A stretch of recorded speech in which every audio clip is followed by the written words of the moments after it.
I would like to remind everyone that this is an official meeting of the UN Security Council, being fully aware that today's briefing is not an easy one. For anyone in the room, I would like to particularly remind all participants and speakers at today's discussion to engage in this meeting with utmost respect and to observe appropriate standards of tone, wording, and content in their remarks. I now give the floor to Mr. Khaled Chiari. Thank you, Mr. President, Excellencies. The United States military presence and operations in the Southern Caribbean off the coast of Venezuela have increased since this Council last discussed the situation on 10th of October, further heightening tensions between the two countries. The United States described its military deployment as part of a, quote, non-international armed conflict, end quote, against drug cartels and drug trafficking, invoking Article 51 of the Charter of the United Nations. President Donald Trump has stated that he is going to use the full power of the United States to take on and eradicate these drug cartels, no matter where they are operating from. The Venezuelan government, including its permanent representative, has described the measures by the United States as a serious threat to international peace and security. Most recently, in a letter dated 16 December and addressed to the President of the Security Council, the Minister of Foreign Affairs of Venezuela asserted that the United States is violating the principle prohibiting the threat or use of force in international relations. Mr. President, U.S. strikes on vessels alleged to be illegally carrying drugs in the Southern Caribbean Sea and the Eastern Pacific have continued. According to United States authorities, 105 individuals have been killed in these strikes since 2 September. Officials have stated that the strikes have taken place in international waters or in the Southcom area of responsibility. The exact locations of these incidents have not been disclosed. In a statement on 31st October, the High Commissioner for Human Rights said that the airstrikes by the United States of America on boats in the Caribbean and the Pacific, allegedly linked to drug trafficking, violate international human rights law. The High Commissioner added that countering illicit trafficking of drugs across international borders is, as has long been agreed among states, a law enforcement matter governed by the careful limits on lethal forces set out in international human rights law. He called for prompt, independent, and transparent investigations.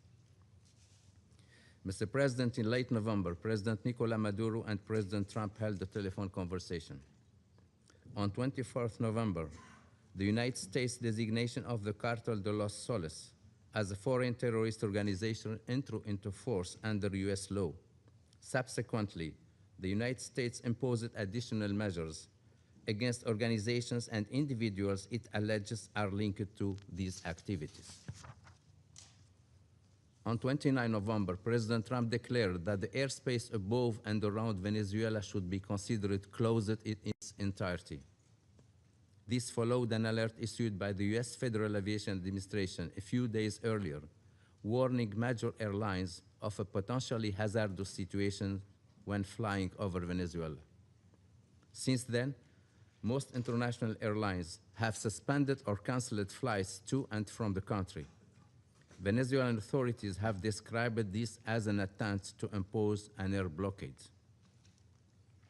The International Civil Aviation Organization issued a statement on 1st of December recalling that, and I quote, Article 1 of 1944 Convention of International Civil Aviation recognizes that every state has complete and exclusive sovereignty over the airspace above its territory, end of quote. The statement further noted, and I quote, any state can issue any information to its own operators regarding risks for flights over or in proximity of any geographic zones, including of another state, end of quote. On 10 December, tensions increased further when President Trump announced that the United States had seized an oil tanker off the coast of Venezuela, stating that the government of Venezuela was using oil to finance criminal activities. He also declared that, and I quote, the Venezuelan regime has been designated a foreign terrorist organization under United States law and ordered the total and complete blockade of all sanctioned oil tankers going into and out of Venezuela, end of quote.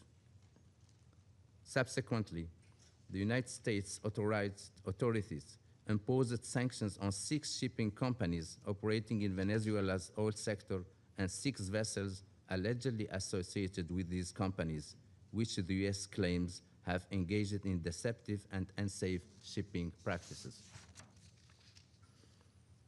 Venezuelan authorities described these actions as a unilateral naval blockade.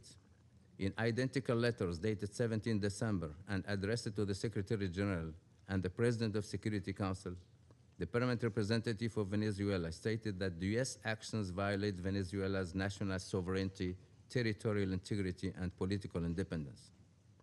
The letter further asserted that the naval blockade imposed unilaterally constitutes a violation of international law. In recent days, reports indicate that the Venezuelan Navy has been escorting ships departing its ports with petroleum products. On 20 December, the United States interdicted another tanker off the coast of Venezuela that was transporting oil from Venezuela. According to a United States announcement, the vessel was suspected of carrying oil subject to sanction under U.S. laws. On 20 December, U.S. Coast Guard pursued a 3rd oil tanker off the coast of Venezuela. Reportedly, the ship did not submit to boarding during the attempted interdiction and continued sailing away from the Caribbean Sea. U.S. actions have received support from some regional allies, but other member states within and beyond the region have voiced concern over the militarization of the Southern Caribbean and stressed the importance of respecting national sovereignty and international law. Several member states have echoed call for de-escalation and dialogue to address ongoing tensions. Mr. President, Excellencies, in September, citing external threats, President Maduro enacted a decree expanding the government's emergency powers. Public life has become further militarized, while Venezuelans continue to face serious human rights concerns and socioeconomic challenges. The UN Human Rights Office reported coerced enlistment into the Bolivarian militia, including adolescents and older persons. The High Commissioner has also reported on sweeping restrictions on freedom of expression and peaceful assembly, arbitrary detention and enforced disappearances, as well as acute social and economic strain. He called for an immediate end of enforced disappearances, incommunicado detention, and unauthorized transfers of detainees to unknown locations. The High Commissioner further reiterated the disproportionate impact of broad sectoral sanctions on Venezuela's most vulnerable populations, noting that these measures also hinder the work of human rights and humanitarian organizations. He called for the sanctions to be reassessed and lifted. Venezuela's economy was already extremely fragile, with soaring inflation, currency instability, and widespread income erosion. Millions are unable to meet basic needs. Recent air and maritime restrictions, along with reduced exports, risk further constraining the government's fiscal ability to deliver basic public services. As the humanitarian situation deteriorates, the United Nations and its partners continue to work and deliver assistance in support of the Venezuelan people, including through recent financial allocations of the United Nations Central Emergency Response Fund and the Venezuela Humanitarian Fund. Mr. President, on 17 December, at his request, President Maduro held a telephone conversation with the Secretary General. The Secretary General reaffirmed the United Nations position on the need for member states to respect international law, particularly the United Nations Charter, exercise restraint, and de-escalate tensions to preserve regional stability. The Secretary General stands ready to support all efforts at diplomatic engagement, including the exercise of his good offices, if both parties so requested. He welcomes initiatives by member states, offers for mediation, and proposals for peaceful solutions. Dialogue is the only viable path toward lasting peace and preventing further instability and human suffering. Thank you, Mr. President. I thank Mr. Chiari for his briefing. I now give the floor to those council members who wish to make statements. I give the floor to the representative of the Russian Federation. Mr. President, we wish to thank Khalid Khiari for his briefing. For several months now, the entire world has had the opportunity to observe the way that the United States has been continuing to deliberately foment tensions around the friendly nation of Venezuela under the pretext of combating drug trafficking and the terrorist threat. Illegally destroying at the same time civilian vessels in the Caribbean Sea. We, during the previous Security Council meeting, we all had an opportunity to see the fact that this artificial smoke screen is concealing the goal of U.S. military groups being shored up and the delivery of the exerting tension on an independent state whose policy is not to the liking of Washington. It seems that the White House decided to remove from the mothballs the previously embraced practice of portraying committing terrorism as justification for blatant aggression and intervention in the affairs of sovereign states. And this time, the so-called foreign terrorist organization has been labeled as being the legitimate government of the Bolivarian Republic. Their attempts to convince us all of the mendacious view that decision of the U.S. authorities alone is enough in order to transform a sovereign state into a criminal enterprise, any act of force against which can now be called a law enforcement operation and the defense of national interests. We see no point in delving on the absurd nature of the U.S. pseudo-legal methods, given how how significantly they fly in the face of international and the defense of national interests. We see no point in national law and are inconsistent, especially given that in Washington themselves have sincerely recognized this. The statement of the U.S. President on the 16th of December does not need any additional interpretation. This is a direct claim on the natural wealth and the soil of another state, and an open, if not to state flagrant, bringing to bear of military, political, and economic pressure with the aim of changing an inconvenient regime. The United States is already shoring up their practices with attacks of open piracy with the aim of seizing sovereign natural resources, which we all saw compellingly taking place in recent weeks. We firmly condemn the seizure by U.S. troops of petroleum tankers and the effective imposition of a blockade on Venezuela. The acts by the U.S. side run counter to all key norms of international law, including the UN Convention on Law of the Sea, Security Council resolutions, and the Charter itself of the United Nations. Colleagues, the illegal U.S. blockade on the coast of Venezuela is the most clear and absolutely real act of aggression. And the responsibility of Washington is also evident for the catastrophic consequences of such cowboy-like conduct for the residents of the country which is now blockaded. Unfortunately, we have every reason to believe that these are not one-off acts by the U.S. vis-a-vis Venezuela. This intervention, which is unfolding, can become a template for future acts of force against Latin American states in accordance with the so-called Trump corollary and the Monroe Doctrine, which was enshrined in the recently published U.S. national security policy. And this is a clear message for all countries in the region who are striving to conduct a sovereign policy and to independently determine their own economic, political, and cultural system.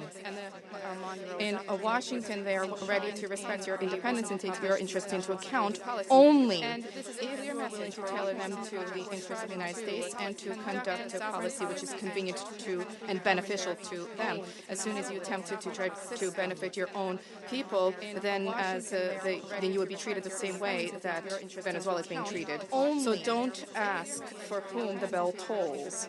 The bell tolls for you. We reaffirm our solidarity with the Venezuelan people as they face the trials before them. We support the policy of the government of Mr. Maduro, which is geared towards the protection of the national interest and sovereignty of the homeland. We believe that all of those for whom international law is not mere noise have an obligation to stand with Venezuela.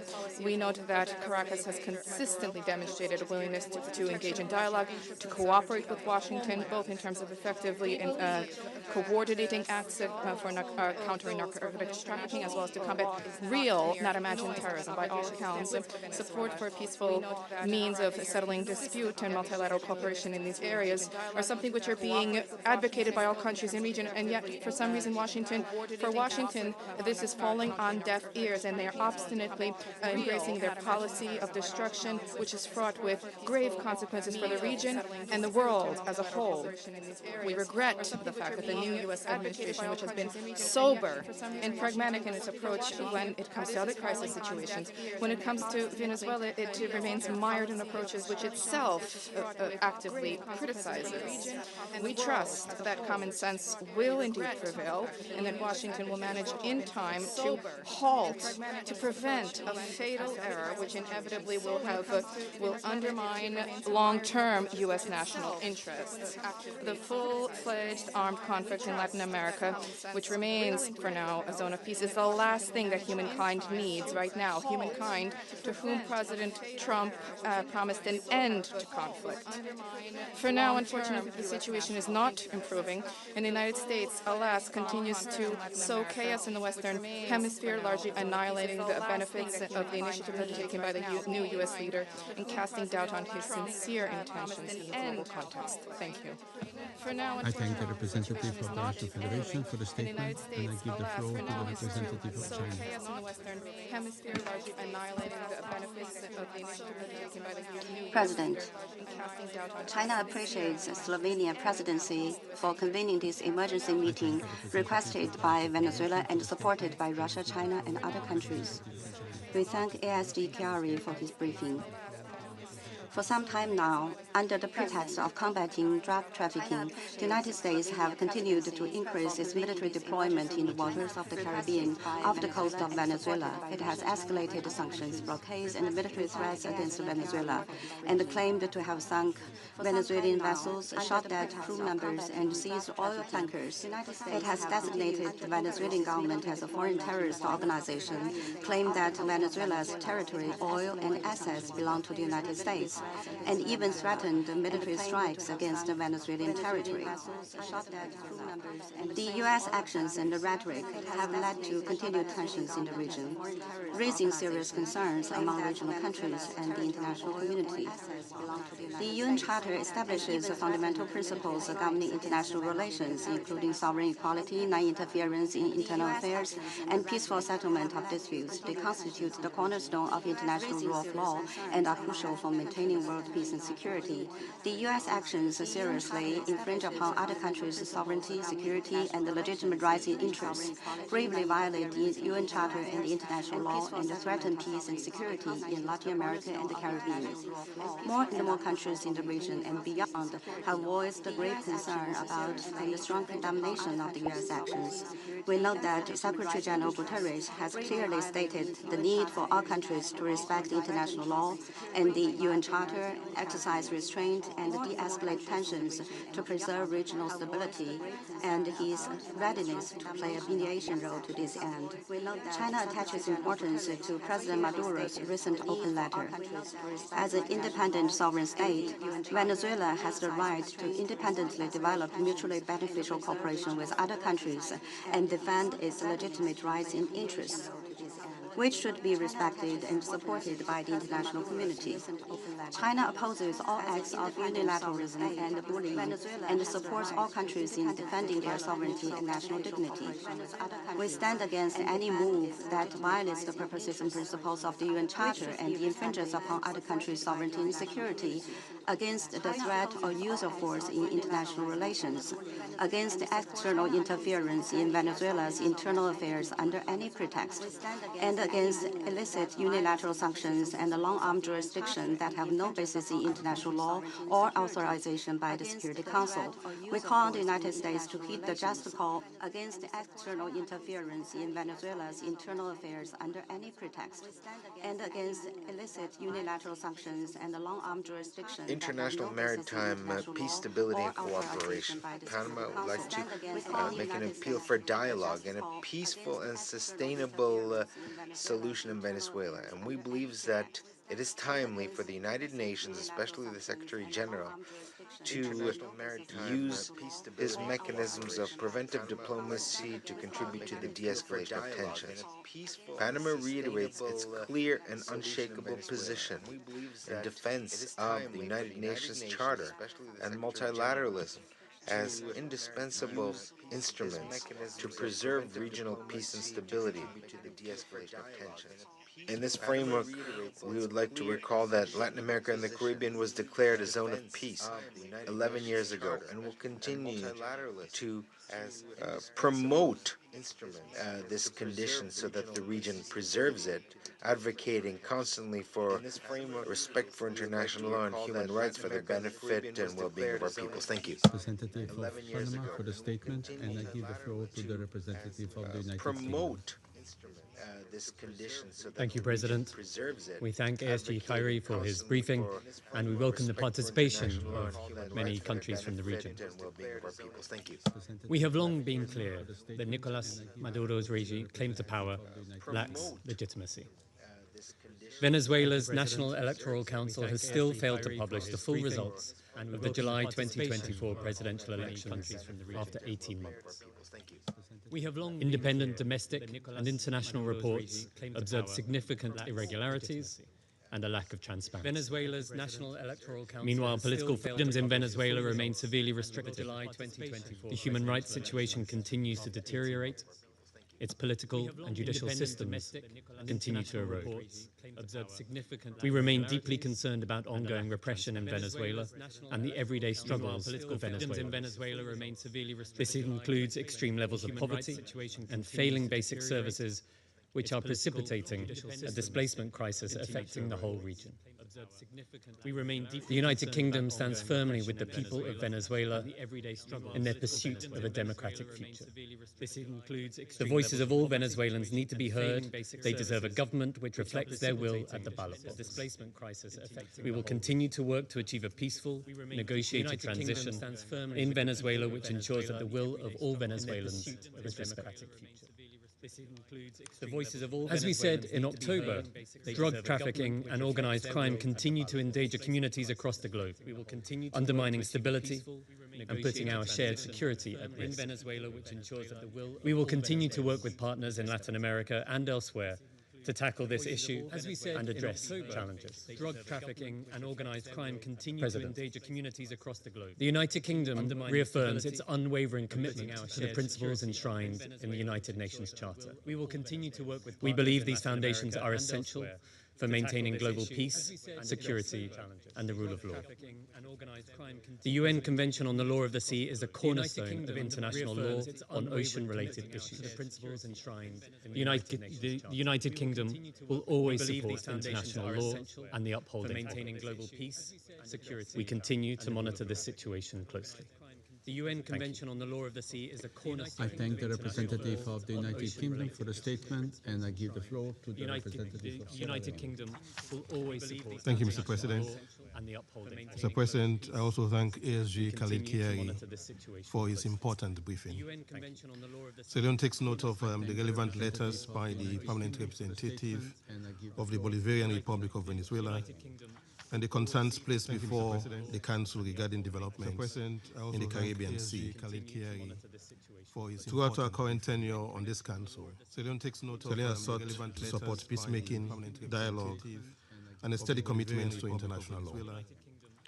We do so mindful that, as we've commemorated the 80th anniversary of the United Nations and the signing of its charter, a deliberate choice was made in 1945 to opt for collective security instead of balance of power or hegemonic security. We are so mindful that the later doctrines failed to stop the two world wars, 80 years on, this collective security scheme, premised on international law, is under tremendous strain.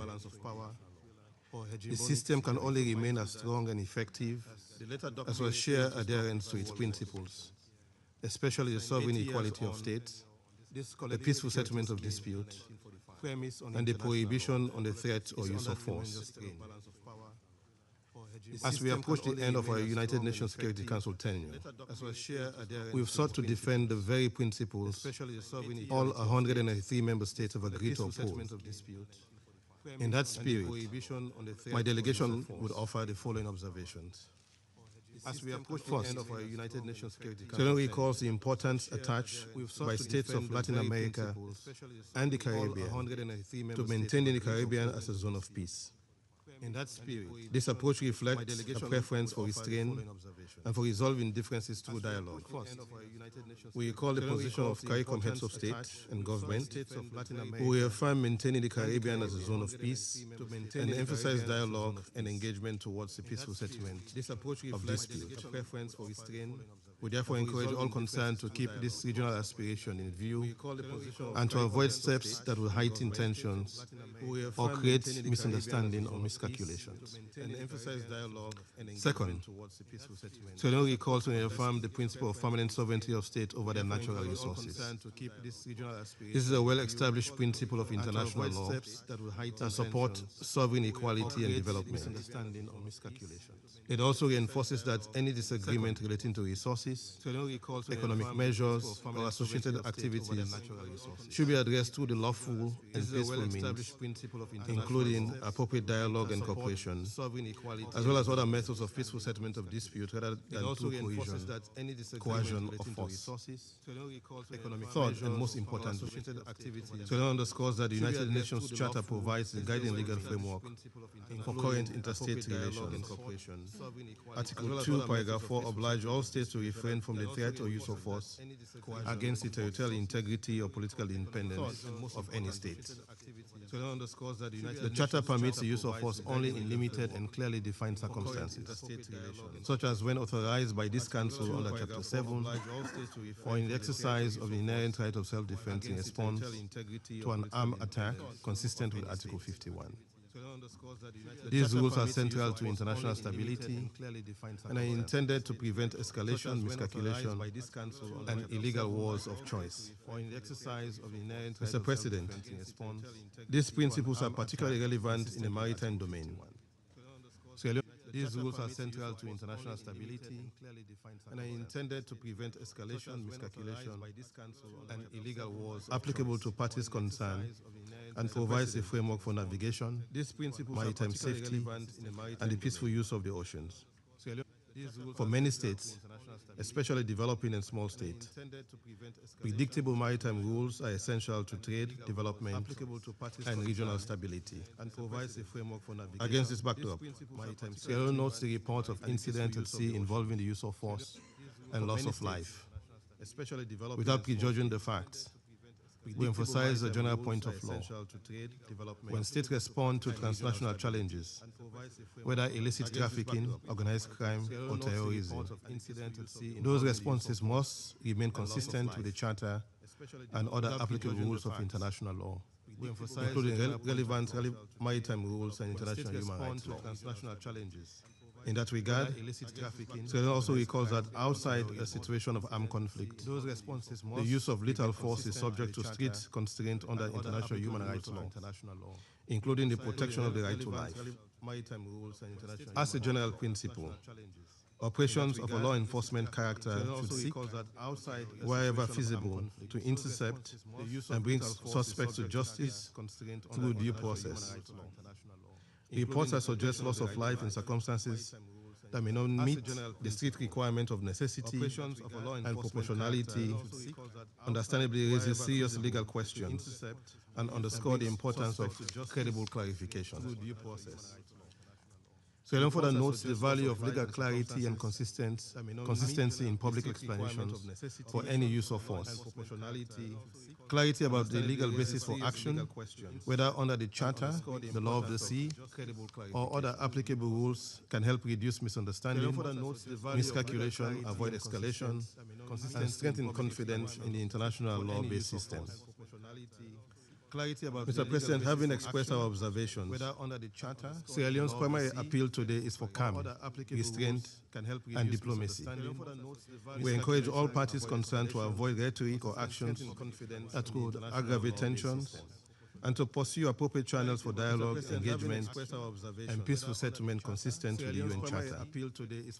We therefore welcome the statement by the Secretary General and his offer to use his good office's role in this regard. The Council's role is also to uphold the integrity of the international law framework. Where tensions arise, the consistent reaffirmation of the Charter principles can help create space for de-escalation and constructive engagement. In that respect, Sierra Leone reiterates that the consistent application of international law is essential to maintain trust in multilateralism and to safeguarding the collective security scheme. In closing, we wish to reiterate that through restraint, dialogue, and fidelity to the law, peace is best protected. Yet it may be more effective to conclude with a simple message. Let peace reign, and blessed are the peacemakers. I thank you. I thank the representative of Sierra Leone for the statement, and I give the floor to the representative of Pakistan. Thank you, Mr. President. I thank ASG Khalid Kiari for his briefing. I also welcome the participation of the permanent representative of Venezuela in this meeting, along with representatives of many other countries of the region. We remain deeply concerned by the disturbing news emerging from the Caribbean region and the escalating tensions. We take note of Venezuela's letters addressed to the President of the Security Council and that of yesterday, 2nd December, sharing its perspective on these developments and highlighting the potential risks to regional peace, security, and stability that require the attention of the Council. In a world marked by polarization, with conflicts affecting the lives and livelihoods of millions around the globe, it is all but imperative to once again underscore the centrality and inviolability of the UN Charter and its core principles, including friendly relations among nations based on respect for the principles of equal rights and self-determination of peoples, sovereign equality of all member states, peaceful settlement of disputes, prohibition on the threat or use of force against the territorial integrity or political independence of any state, and non-interference in the internal affairs of other states. Any unilateral measures that run contrary to these cardinal principles and the tenets of international law risk setting dangerous precedents with far-reaching consequences.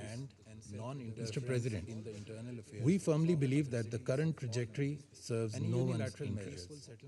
The path of confrontation and zero-sum approaches do not bode well for peace and tranquility in the region. Any action that negatively impacts vital economic lifelines, exacerbates humanitarian challenges, and closes the doors to dialogue must be avoided. We firmly believe that the principles of sovereignty, territorial integrity, and political independence of states, as enshrined in the UN Charter, are sacrosanct. We also reiterate our support for the principles reaffirmed by UN General Assembly Resolutions 1803 and 3171 on permanent sovereignty over natural resources, endorsing the inalienable right of peoples and nations to freely dispose of their wealth, including natural resources. My delegation reiterates once again our consistent and principled position that any measures undertaken to counter the inalienable right of peoples and nations to freely dispose of their wealth must be undertaken in a cooperative manner and should remain in full conformity with international law. Mr. President, allow me to conclude by calling upon all sides to exercise maximum restraint, to de-escalate tensions, and to refrain from any actions that could further aggravate the situation. We urge all sides to engage in diplomacy for peacefully resolving their differences, respecting the imperative of peaceful coexistence, and choosing the path of dialogue and cooperation to ensure that the Latin American and Caribbean region is indeed a zone of peace. I thank you. I thank the representative of Pakistan for the statement, and I give the floor to the representative of Somalia. And choosing the path of dialogue and cooperation to ensure We that thank the you Latin for American convening and Caribbean region this meeting in response to the letter from the Bolivarian I Republic thank the of Venezuela. representative of Pakistan for the statement. We also extend our appreciation to ASG Khalid Khayari for his comprehensive briefing on the war in development. This meeting, we welcome the representative of the Bolivarian Republic of Venezuela, as well as the representatives from the region to this meeting for his comprehensive briefing. Our delegation is following the developments in the Caribbean region with close attention and concern. The issues raised today highlight the risks that heightened tensions can pose the regional and international peace and stability. In this context, we wish to emphasize the importance of restraint, calm, and dialogue among all concerned parties. It's essential. In this context, we wish to emphasize the importance of we encourage all parties to use diplomatic channels and establish international mechanisms to address all concerns. We reiterate that upholding the principles of the United Nations Charter, particularly the peaceful resolution of disputes, remains fundamental to preserving all concerns.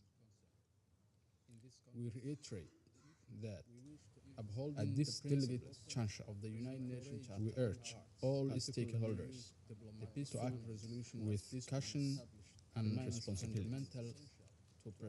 We affirm our readiness to support any efforts aimed at de-escalation and mutual understanding. I thank you. I thank the representative of Somalia. We affirm our readiness to support any efforts aimed at de-escalation and mutual understanding. I thank you. I thank the representative of Somalia. The Caribbean region closely and is concerned by the further escalation of tensions. We join the Secretary General in advocating for de-escalation, the exercise of maximum restraint and respect for international law, particularly the United Nations Charter. I would like to make 3 points, Mr. President. First, we call for the peaceful resolution of any disputes through dialogue and diplomacy.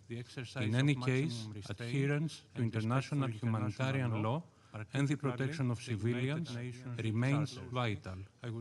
Second, we caution against an escalation that would also pose a threat to maritime security in the Caribbean and could have repercussions for the wider regional stability. In this context, upholding the law of the sea, specifically the United Nations Convention on the Law of the Sea, remains of paramount importance. Third, we fully support the region's effort to combat drug trafficking and fight organized crime, which may constitute serious threats to regional and international security. Those activities should ideally be pursued through law enforcement and judicial cooperation channels with a view to disrupting criminal organizations and dismantling their business models. In conclusion, Mr. President, Greece stands ready to support all bilateral, regional and international efforts for a de-escalation in the region through dialogue and diplomacy in line with international law and international humanitarian law. I thank you. In conclusion, Mr. I thank the President, representative Greece of stands Greece ready for to the statement. support I give all the floor to the bilateral, representative of regional, Guyana. and international Thank you, efforts Mr. for President. I escalation thank in the region ASG through Kyari for dialogue his and comprehensive diplomacy briefing in line with and welcome the international law participation and of the permanent international representative of humanitarian law. Venezuela I and thank you. representatives of other member states from our region in today's meeting. Colleagues, this Council is tasked with the solemn responsibility of the maintenance of international peace and security in accordance with the United Nations Charter. It is not an exaggeration to say that peace and security in our region are gravely threatened, meriting the Council's urgent attention. Guyana is among those states most affected by these threats. In defiance of international law, including the express orders of the International Court of Justice, Venezuela has, by presidential decree and legislative enactment, purported to unlawfully annex more than two-thirds of Guyana's sovereign territory. It has built up its military forces adjacent to our territory to threaten us with outright seizure of it. Disregarding the universally recognized international boundary between our two states, it has allowed and facilitates the transport of illicit drugs into Guyana while illegally mining Guyanese gold and smuggling it out of our country. Mr. President, the trafficking of illicit drugs in particular has for too long been a scourge on our region, driving crime and violence and undermining the rule of law by weakening state institutions, fueling corruption, financing conflict and terrorism, and threatening national and regional security. There has been a consistent but thus far unsuccessful effort by leaders in our region to disrupt the criminal networks, some of them state-sanctioned, that fuel this cycle of destruction. Meanwhile, the threat to our security has grown more urgent and more acute. We cannot put off any longer the decisive action that is required to address it. But none of us can hope to accomplish this acting alone.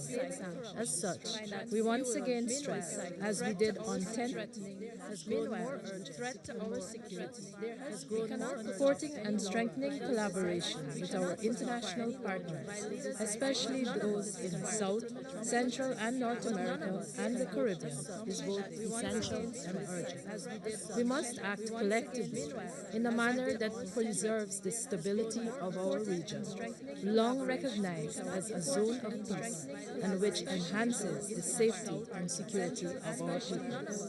The ambition to pursue healthy, safe and prosperous lives for all our people can only be realized in an environment of sustained peace and stability. This requires cooperation and collective action among all states committed to these ends. Guyana is fully committed to the ambition to pursue all our safe and prosperous lives for all our environment and only be realized in an environment. This requires cooperation and collective action. This requires cooperation and collective Kyari for his comprehensive briefing. The Republic of Korea is closely monitoring the recent developments related to Venezuela and is attentive to the security concerns raised by the relevant parties. The need to address transnational organized crime, including drug trafficking, is an issue the international community cannot ignore. At the same time, respect for sovereignty, territorial integrity, as well as protection of civilians remain core values that the United Nations Charter seeks to uphold. In this regard, the Republic of Korea recognized the importance of efforts to counter international crime and the effective implementation of sanctions. Moreover, we believe it is equally important that such measures are carefully managed. The Republic of Korea recognized the importance of effort. The Republic of Korea recognized the importance of the effective implementation of sanctions. Moreover, we believe it is equally important. That such measures it is equally important that such measures are carefully managed. In this regard, the Republic of Korea recognized the importance of effort to counter international crime and the effective implementation of sanctions. Moreover, we believe it is equally important that such measures are carefully managed. Such measures are carefully managed. The Republic of Korea recognized in this regard. The Republic of Korea recognized the importance of factors this sovereignty factors. Moreover, we believe it is equally important. Moreover, that such measures it is equally important that such measures are carefully managed. This regard, the Republic of Korea recognized the importance of factors. Moreover, we believe it is equally important. Moreover, we believe it is equally important that such measures are carefully important. Such measures are carefully the Republic of Korea recognized in this regard. The Republic of Korea recognized the importance of factors. Moreover, we believe it is equally important. Moreover, we believe it is equally important that such measures are carefully important.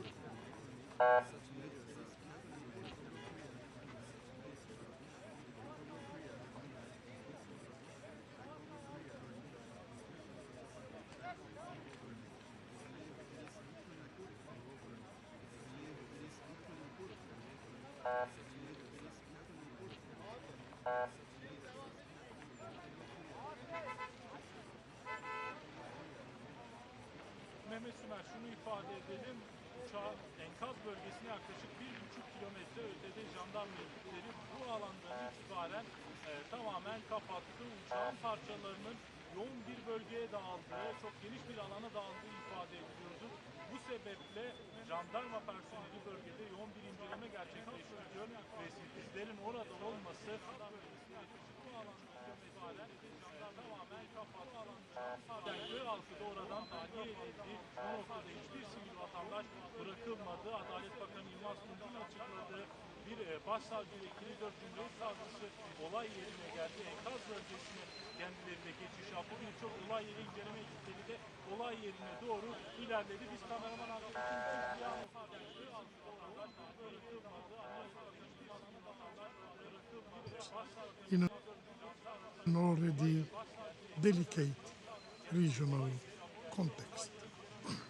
In this regard, Algeria underscores the imperative of avoiding any steps that could lead to escalation or confrontation, as such outcomes would have serious consequences for regional and international peace and security. The Charter of the United Nations enshrines the fundamental principles that rules peaceful relations among states.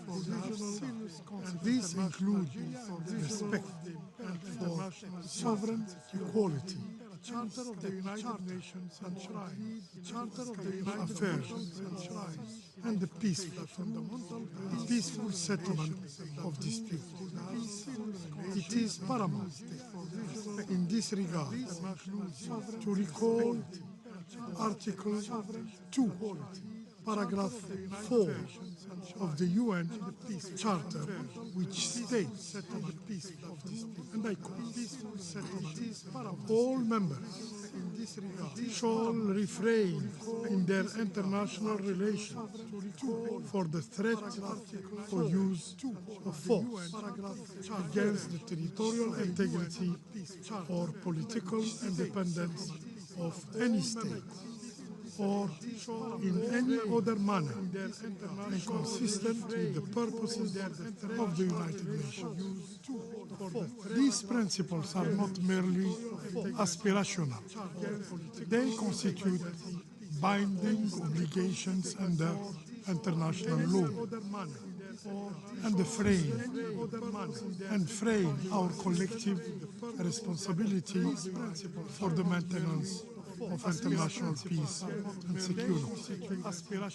We call upon all concerned actors to exercise restraint and to refrain from any action or rhetoric that could further inflame tensions or deepen divisions.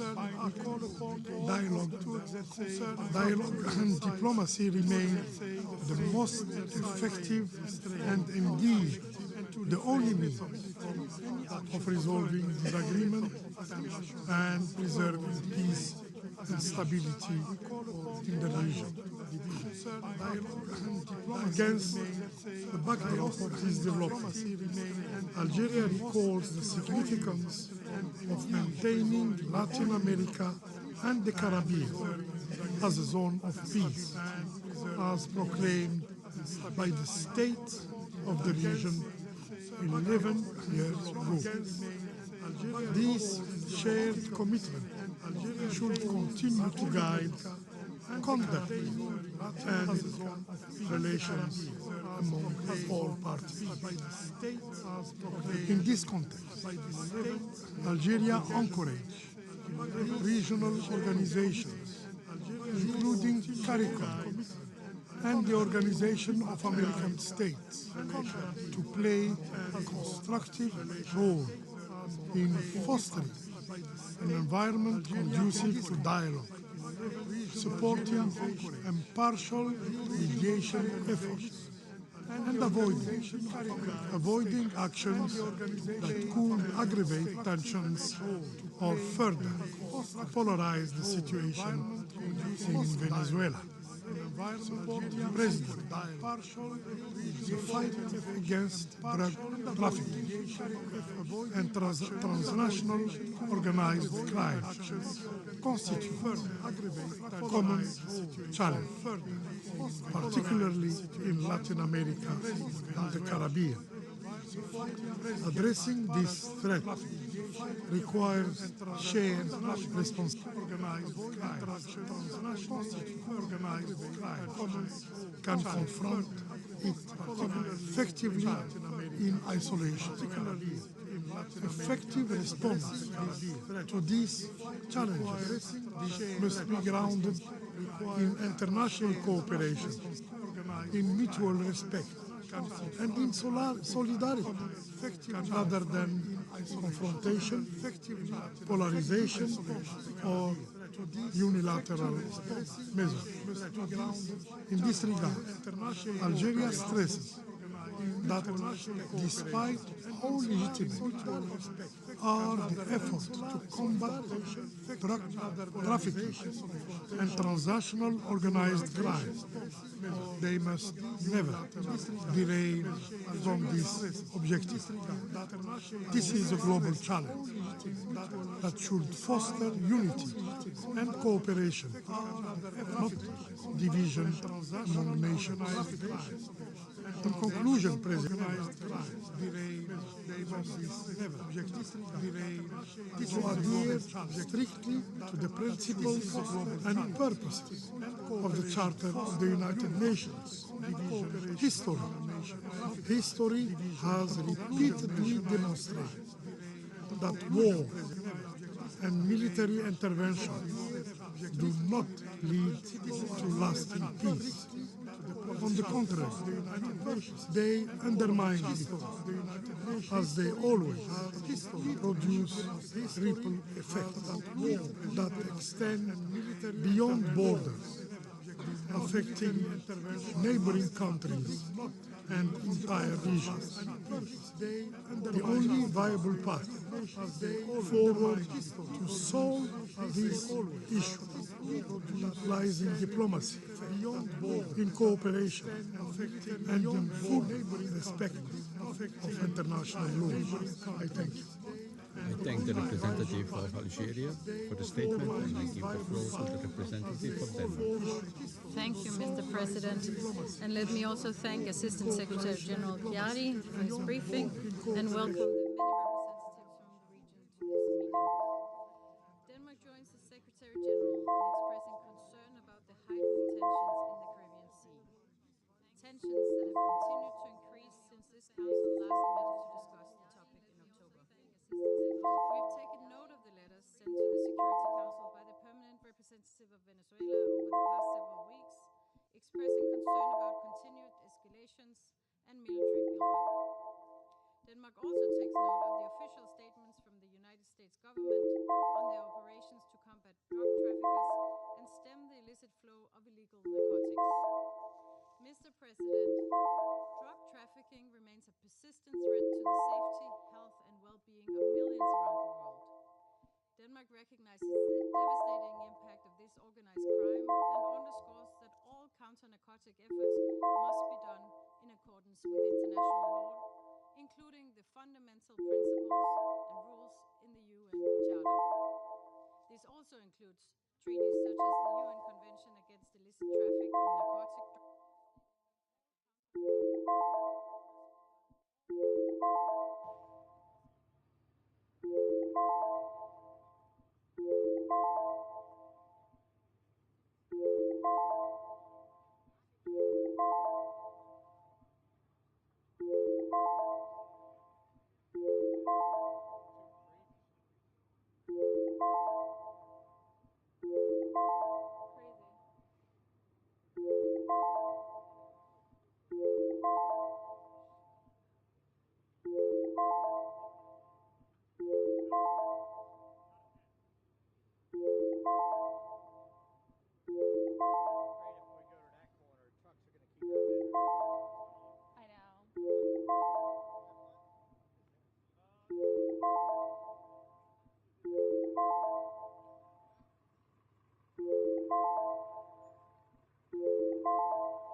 Venezuelan people. I thank you. I thank the representative of Denmark for the statement. I give the floor to the representative of France. Monsieur le Président, Mr. President, I wish first and foremost to thank the Assistant Secretary General, Mr. Chiari, for his statement. France has been closely monitoring the developments transpiring in the region, specifically in the wake of President Donald Trump's announcements related to Venezuelan airspace and the naval blockade against oil tankers under sanction, which are entering and exiting Venezuela. We call for avoidance of all escalation that may threaten peace and security in the region and beyond. As always, we recall our commitment to respect for international law, and in particular the Charter of the United Nations. The principles of sovereignty and territorial integrity of states must be upheld. International disputes must always be resolved peacefully in accordance with Article 2, Paragraph 3 of the Charter. We support the Secretary General's call for restraint and immediate de-escalation, as well as his offer of offices. We extend our support as well for the mediation proposals emanating from states in the region who may contribute. President, combating narcotics trafficking needs to be done in accordance with international law, in particular the Charter of the United Nations, the United Nations Convention on the Law of the Sea, and various international conventions on drug control. Specifically, the United Nations Convention against illicit trafficking in narcotic drugs and psychotropic substances, dating 1988, which sets out the relevant framework of action against illicit trafficking at sea, vis-a-vis the respect for Montego Bay Convention and in respect for international law and human rights law. We reiterate our commitment to combating narcotics trafficking, which represents a growing threat to safety, health of our citizens and the stability of our societies. To that end, we have beefed up our judicial, police, and related means. These bodies are working to enhance cooperation among states of origin, transit, and springboard states. This cooperation is bearing fruit, as has been reflected recently with our contribution to the disbanding by the Panamanian authorities of a significant drug trafficking network with the destination of various European countries, including France at the international airport, Panama Tocumen Airport. France reiterates our support for multilateral initiatives to dry up financing sources for trafficking of networks and to beef up border control, specifically through mobilization for the establishment of a dedicated European sanctions regime for organized crime. To conclude, we wish to recall our solidarity with the Venezuelan people as they grapple with the political crisis. A dialogue in bringing in all stakeholders is necessary to restore stability in the country. Thank you. I thank the representative of France for the statement. I shall now make a statement in my capacity as representative of Slovenia. I want to thank Assistant Secretary General Chiari for his briefing. Colleagues, Slovenia remains gravely concerned about the current tensions in the Caribbean region, which have intensified since the Council last discussed the situation. Steps involving an increased military presence carry a serious risk of an unintentional. Principles of sovereignty, territorial integrity, and independence form the cornerstone of the collective security framework and must be respected, not only when one feels threatened. We note that international law also serves as the anchor in addressing maritime security challenges, including efforts to suppress illicit traffic in narcotic drugs, as well as ensuring the safety of maritime navigation. Colleagues, Slovenia is deeply troubled by the potential wider repercussions of these tensions for a region already facing unprecedented migration pressures. At this critical moment, it is imperative that Member States exercise restraint and work to de-escalate the situation in order to preserve regional stability. Measures typically reserved for wartime undermine Latin America and the Caribbean as a zone of peace and should be avoided to the fullest extent possible. On the other hand, we remain deeply alarmed by the persistent humanitarian and human rights challenges confronting the Venezuelan people, as reported by High Commissioner for Human Rights, as well as today by Assistant Secretary General Chiari. Against a backdrop of worsening economic and social hardship, restrictions on political and civic space continue to intensify. We are equally concerned by reports of the detention of dozens of foreign citizens who have been denied communication and access to their diplomatic and consular representatives, a clear breach of fundamental obligations under international law, in particular those enshrined in the Vienna Conventions. We call on Venezuelan authorities to fully uphold these obligations and, based on the rule of law, create the conditions necessary for a credible, inclusive, and meaningful political dialogue that respects the will of Venezuelan people. To conclude, as in any other conflict, there is no military solution to disagreements between the United States and Venezuela and the tensions in the Caribbean. We welcome and encourage initiatives by regional leaders aimed at pursuing peaceful avenues for de-escalation. I resume my function as President of the Council. I now give the floor to the representative of the Bolivarian Republic of Venezuela.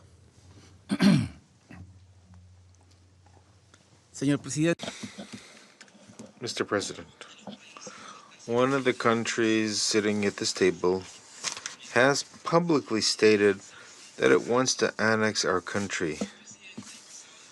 On the 16th of December, its president demanded that we immediately hand over our land, our oil, and our minerals because they supposedly belong to them.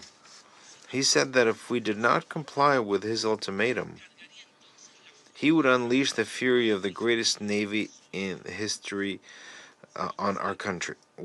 Mr. President, we are in the presence of a power that acts outside of international law, demanding that Venezuelans vacate our country and hand over our Orinoco River, our Lake Maracaibo, our Margarita Island, our beaches, rivers, plains, and mountains. Otherwise, he will carry out an armed attack, which he has been announcing for weeks. This is the greatest extortion known in our history, a gigantic crime of aggression in progress, beyond all rational parameters, all legal logic, all historical precedent. But it's not just about Venezuela. The ambition is continental. The U.S. government has expressed this in its national security strategy, which states that the future of the continent belongs to them, with the enactment of the Monroe Doctrine in the 21st century now aggravated by the Trump corollary. Our liberator Simón Bolívar warned of this more than 200 years ago when he said, and I quote, that the United States seemed to be destined by Providence to plague Latin America with misery in the name of liberty. End of quote. We want to alert the world. Venezuela is only the first target of a larger plan. The U.S. government wants us to be divided so it can conquer us piece by piece. The United States, which was an indispensable country in the construction of the United Nations and in the drafting of its founding charter, has today become an actor that seeks to impose itself on the fundamental rights of all states in the Western Hemisphere, even at the cost of destroying the UN. We have requested this meeting, aware that the U.S. government will not allow this body to adopt a decision that would put a stop to its sinister plan. The world should know that last November, the U.S. government was the only one that prevented an agreement in the Security Council to condemn attacks against civilians on the high seas and to call for détente, dialogue, and diplomacy. The U.S. government is preventing the Security Council from fulfilling its mandate. If in 1945 that country was a force for good, today it has become a state that threatens international law and peace and security. The world must know that the threat is not Venezuela. The threat is the current U.S. government. Mr. President, the murders in the Caribbean Sea and the Pacific Ocean carried out by the U.S. government of the last few months are the first evidence of its plan to impose its power in the region in flagrant violation of international law and human rights.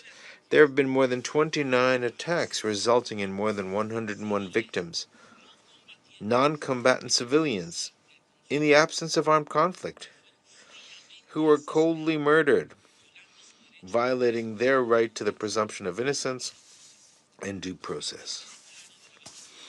Let it be clear once and for all that there is no war in the Caribbean. There is no international armed conflict, nor is there a non-international one, which is why it is absurd for the U.S. government to seek to justify its actions by applying the rules of war. The invocation of Article 51 of the United Nations Charter to explain terrorism against civilians, masked by the argument of self-defense, is a perverse distortion of the law, attempting to turn small unarmed boats in the Caribbean, thousands of kilometers from the United States, into alleged perpetrators of an armed attack with weapons of mass destruction. These are extrajudicial executions willful killings committed by a military force against unarmed civilians. We stated that before the Security Council on the 10th of October. Today, it is absolutely clear that the U.S. government is not only violating international law, but also its own domestic legislation. Today, when there are 4 times as many victims, they do not dare to show the recorded evidence of the killings because their cruelty would provoke worldwide revulsion. Despite this, today, with more than 100 victims, the killer who roams the Caribbean claims that there is no end in sight to their crimes against humanity. Mr. President, on 16th of December, President Donald Trump publicly stated the following, and I quote, "Today, I'm ordering a total and complete blockade of all sanctioned oil tankers going in and out of Venezuela," end of quote. This is a confession of a crime, specifically a crime of aggression, with which the President of the United States intends to turn back the clock of history 200 years to impose a colony on Venezuela. On 10th of December, meanwhile, U.S. military units violently assaulted a vessel engaged in lawful international trade in international waters in the Caribbean. They subdued and kidnapped the entire crew and illegally seized the cargo of Venezuelan oil, which was part of a legitimate and regular commercial operation. It was a robbery carried out by military force, which sets an extremely serious precedent for the safety of navigation and international trade. The illegal use of state force to carry out theft on the high seas is worse than piracy, since in this case it is not only a matter of stealing commercial vessels, which is evidence of intentionality and violating their rights to navigate in international waters, but also of the de facto annexation of the entire Caribbean Sea by a naval power. In doing so, in addition to violating Venezuela's inalienable right to trade legally with the world, it seeks to deny all countries the right to trade with Venezuela. Just 3 days ago, on 20th of December, a second act of the same nature took place, when another vessel carrying Venezuelan oil was similarly seized by the U.S. military forces in international waters in the Caribbean. The cargo was stolen, and the crew has been kidnapped. Immediately afterwards, Secretary of War Pete Hegseth indicated that such criminal operations would continue, while President Trump declared that he would keep the stolen cargo. So I'd like to ask, what right does the United States government has to appropriate to date almost 4 million barrels of Venezuelan oil? This alleged naval blockade is essentially a military act aimed at laying siege to the Venezuelan nation, degrading its economic and military apparatus, weakening its social and political cohesion, and causing internal chaos to facilitate aggression by external forces. That is, it's an armed attack. This has been stated by President Trump himself, who is also violating the right to existence of the entire Venezuelan people by deliberately denying them the essential means for their subsistence. Mr. President, on the 29th of November, President Trump stated, and I quote, "To all airlines, pilots, please consider the airspace over and around Venezuela as completely closed," end of quote.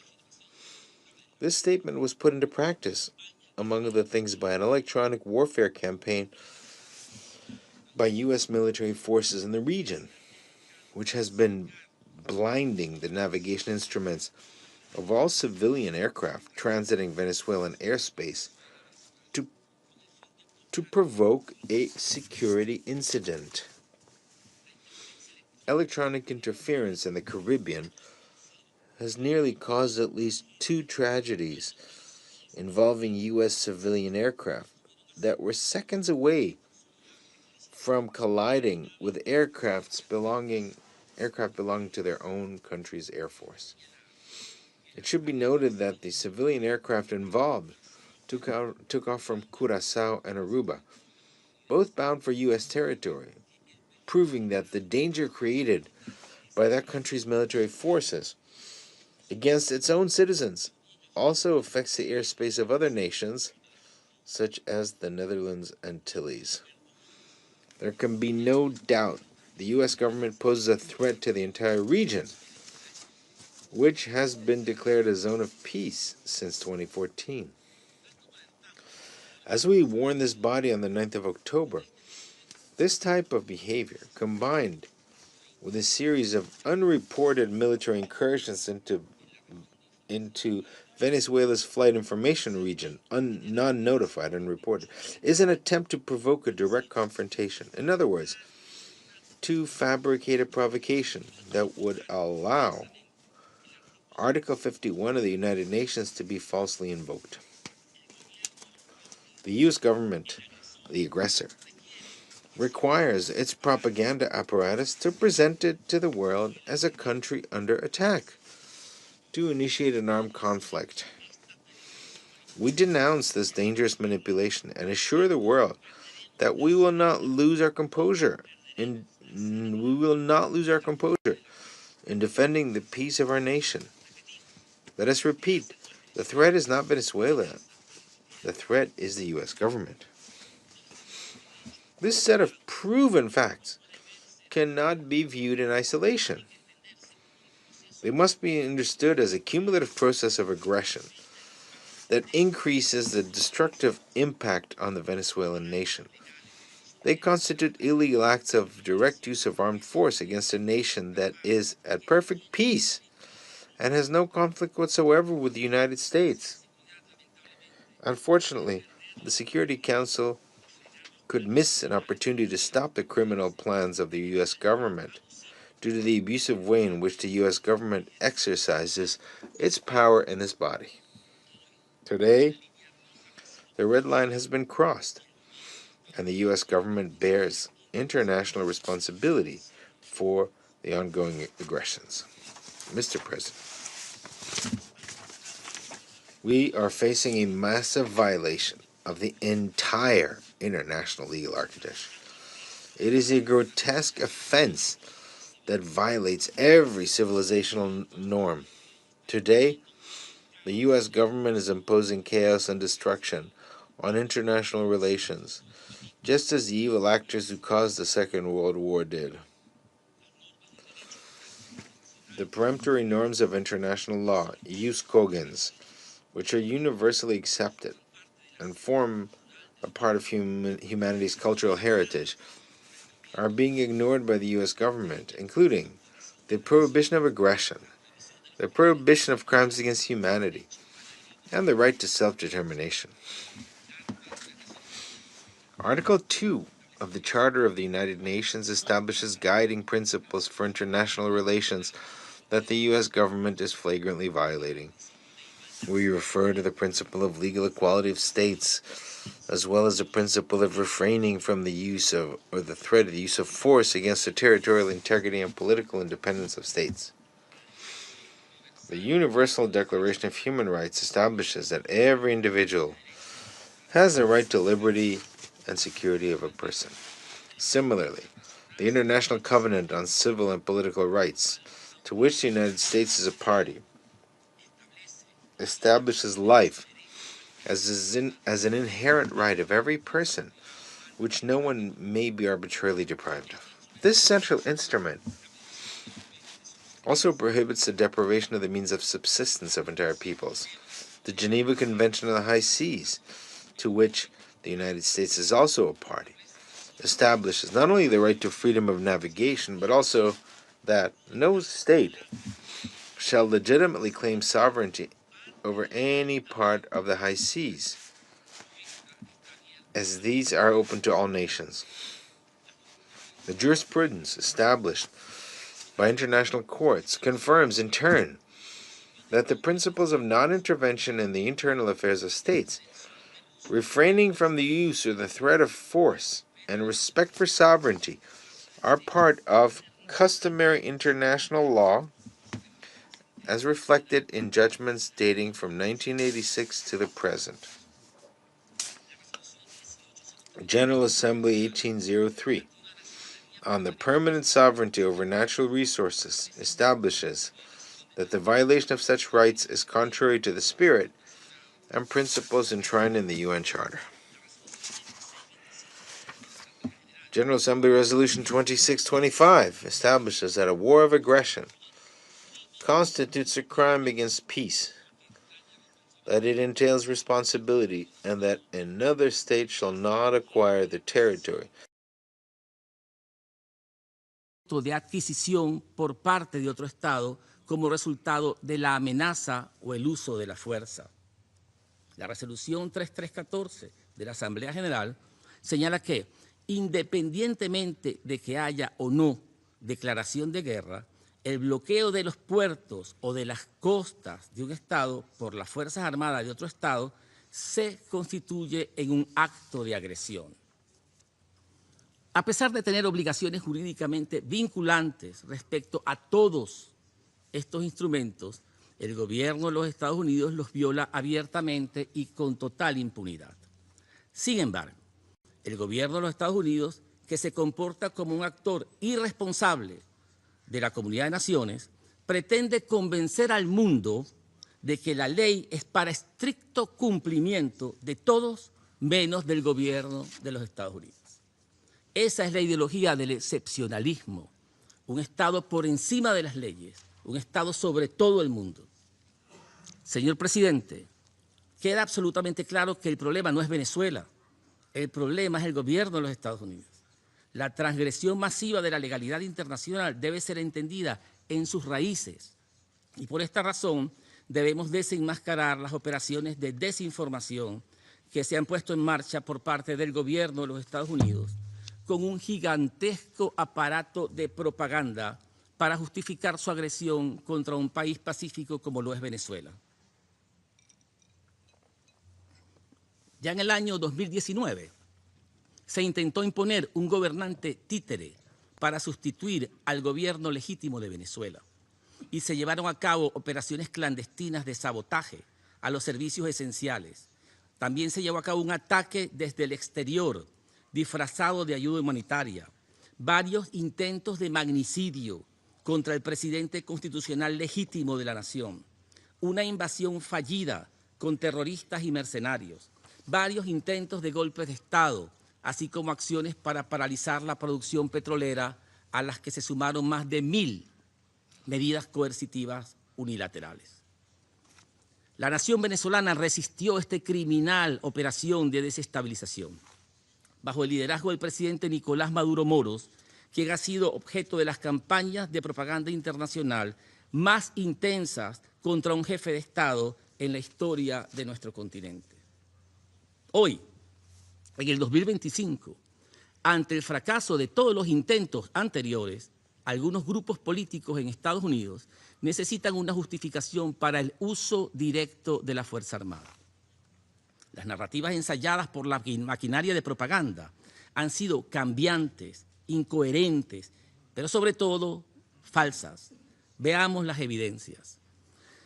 La campaña de odio comenzó en los Estados Unidos con un ataque contra todas las venezolanas y todos los venezolanos, quienes fueron designados como enemigos extranjeros, invasores y terroristas, miembros del supuesto Tren de Aragua, y su presencia en Estados Unidos fue declarada como incompatible con la seguridad nacional de este país. Luego, se estigmatizó a todos nuestros connacionales como narcotraficantes y aún más se ha afirmado que en su gran mayoría son peligrosos delincuentes, escapados de cárceles y hospitales psiquiátricos. Se trata de una campaña xenofóbica y racista, como no se había visto una desde la Segunda Guerra Mundial contra otra nacionalidad de migrantes. Estamos en presencia de un clásico ejemplo de propaganda de guerra. No existe conexión alguna con la realidad, no existe evidencia. ni necesidad de presentarla, solo repetición de incoherencias con la esperanza de confundir, de crear una niebla que permita la agresión. Uno de los mayores creadores de la propaganda en el gobierno de los Estados Unidos durante la invasión a Irak lo dijo de un modo muy claro, cito, ahora somos un imperio y cuando actuamos creamos nuestra propia realidad. Y mientras ustedes estudian esa realidad, nosotros volveremos a actuar creando otras realidades que ustedes también podrán estudiar. Y así es como se resolverán las cosas. Somos los actores de la historia y ustedes, todos ustedes, solo podrán estudiar lo que hacemos. Fin de la cita. Señor presidente, las máscaras hoy se cayeron. Todas las excusas infotóxicas para envenenar a la opinión pública se enfrentan a la crudeza de los altos funcionarios del gobierno de los Estados Unidos, cuando anuncian que el objetivo real no es la droga, no es la seguridad, no es la libertad, es el petróleo, son las minas, es la tierra. El 16 de diciembre, el presidente de Estados Unidos expresó que, cito, Venezuela está completamente rodeada por la armada más grande jamás reunida en la historia de Sudamérica. Esta solo crecerá y la conmoción para ellos será como nunca antes la han visto, hasta que devuelvan a Estados Unidos todo el petróleo, las tierras y otros activos que nos robaron, todo lo cual debe ser devuelto inmediatamente. Fin de la cita. El 17 de diciembre, el subjefe de gabinete de la Casa Blanca, Stephen Miller, informó que toda la industria petrolera venezolana pertenece a Estados Unidos y exigió su devolución. El 20 de diciembre, el secretario de Guerra, Pete Hegseth, afirmó que el bloqueo contra Venezuela se mantendrá en plena vigencia hasta que nuestro país devuelva a los Estados Unidos los activos supuestamente robados. Todo esto significa que el gobierno estadounidense reclama como suyo la mayor reserva de petróleo del mundo, lo que sería uno de los mayores actos de expoliación en la historia de la humanidad. Esta absurda afirmación confirma que no hay límite alguno en la adicción del gobierno de los Estados Unidos por el petróleo y que todas las excusas esgrimidas en relación con nuestro país han sido parte de una cortina de humo. Es un plan de conquista y colonización que no tiene cabida en el siglo XXI, un plan de extorsión que nos exige entregar a nuestro patrimonio y nuestro país a cambio de que las tropas estadounidenses no disparen contra nuestro pueblo. La afirmación descabellada, según la cual el petróleo venezolano pertenecería a los Estados Unidos bajo el argumento de una supuesta deuda histórica, no tiene sustento jurídico, político o histórico, es simplemente inexistente. Ninguna creencia, y aún más una imaginaria, como en este caso, otorga a un Estado el derecho de recurrir al uso de la fuerza, ni mucho menos de apropiarse de manera unilateral de los recursos naturales de otro Estado. Aceptar tal lógica equivaldría a admitir que debido a la gigantesca deuda que los propios Estados Unidos mantienen con países como China, Japón o Reino Unido, pudiera justificar legalmente el ataque, bloqueo o total confiscación de activos y recursos estadounidenses, lo cual resulta evidentemente absurdo y contrario a cualquier orden jurídico. Conviene además recordar que en la relación energética entre Venezuela y Estados Unidos, ha sido Venezuela el país históricamente desfavorecido debido a esquemas comerciales y condiciones económicas injustas que beneficiaron durante décadas a la parte estadounidense. Venezuela se mantiene firme en la defensa de relaciones de cooperación energéticas basadas en la igualdad y beneficio mutuo, promovidas sobre la base de la igualdad soberana y el respeto para ambas partes. Se trata entonces de una de las proposiciones más deshonrosas y viles que hemos recibido en toda nuestra historia y la repudiamos desde lo más profundo de nuestro honor patriótico. La verdad es brutal y criminal.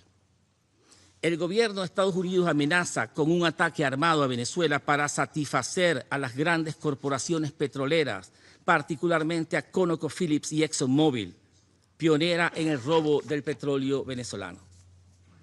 A los hijos de las familias estadounidenses se le ordenará arriesgar sus vidas para llenar los bolsillos de los accionistas de las empresas petroleras con miles de millones de dólares, mientras miles de familias venezolanas y estadounidenses son destruidas. Se trata de sangre por petróleo. Sangre por petróleo no es una propuesta noble, es indigna y es inaceptable. Guerra por petróleo es la propuesta de la muerte, la misma que le ofrecieron a Irak, a Siria, a Libia y a tantos otros. La conducta del gobierno estadounidense confirma la cínica frase de la propaganda de las guerras por petróleo que afirma, cito, es lamentable que Dios haya puesto el petróleo de los Estados Unidos en el territorio de otras naciones. Fin de la cita. Es la guerra de saqueo y pillaje con una bandera sacada del foso de los valores humanos. Debemos enfatizar que la propuesta del gobierno de los Estados Unidos, aunque fracase, constituye un atentado contra todo el sistema de relaciones internacionales y de manera especial contra el sur global, cuyos pueblos son considerados inferiores por el actual gobierno estadounidense.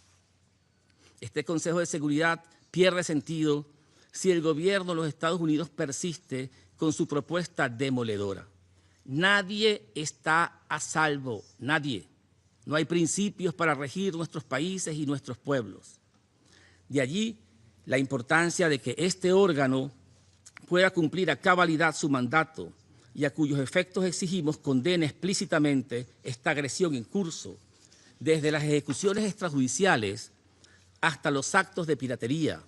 Exigimos también que adopte las medidas necesarias para que el gobierno de Estados Unidos repliegue sus fuerzas militares, ponga fin al uso de la fuerza y levante el bloqueo unilateral que ha impuesto contra nuestro país. Y por último, exigimos que se inicie un proceso de rendición de cuentas para sancionar estos hechos y prevenir su repetición. De lo contrario, se trata de la consolidación de un mundo oscuro, sin principios, sin ideales, gobernado por la violencia y el deshonor. Es el mundo sin las Naciones Unidas. Repetimos, Venezuela no es la amenaza es el incumplimiento del derecho internacional. El mundo sabe que de continuar la escalada de ataques armados, nosotros ejerceremos con toda determinación nuestro derecho inalienable a la legítima defensa, con arreglo al artículo 51 de la Carta de las Naciones Unidas. Afortunadamente, el futuro puede ser diferente. Todos hemos visto cómo, a pesar de la propaganda guerrerista, la gran mayoría del pueblo de los Estados Unidos rechaza cualquier intento de guerra con Venezuela y exige el fin de la agresión en repudio a la destructiva ideología de las guerras sin fin. No existe tensión alguna entre los pueblos de los Estados Unidos y Venezuela. No existe. En Venezuela, nuestro pueblo está en paz, unido, lleno de fe patriótica, decidido a defender su tierra, su familia, su patrimonio, su historia y su honor.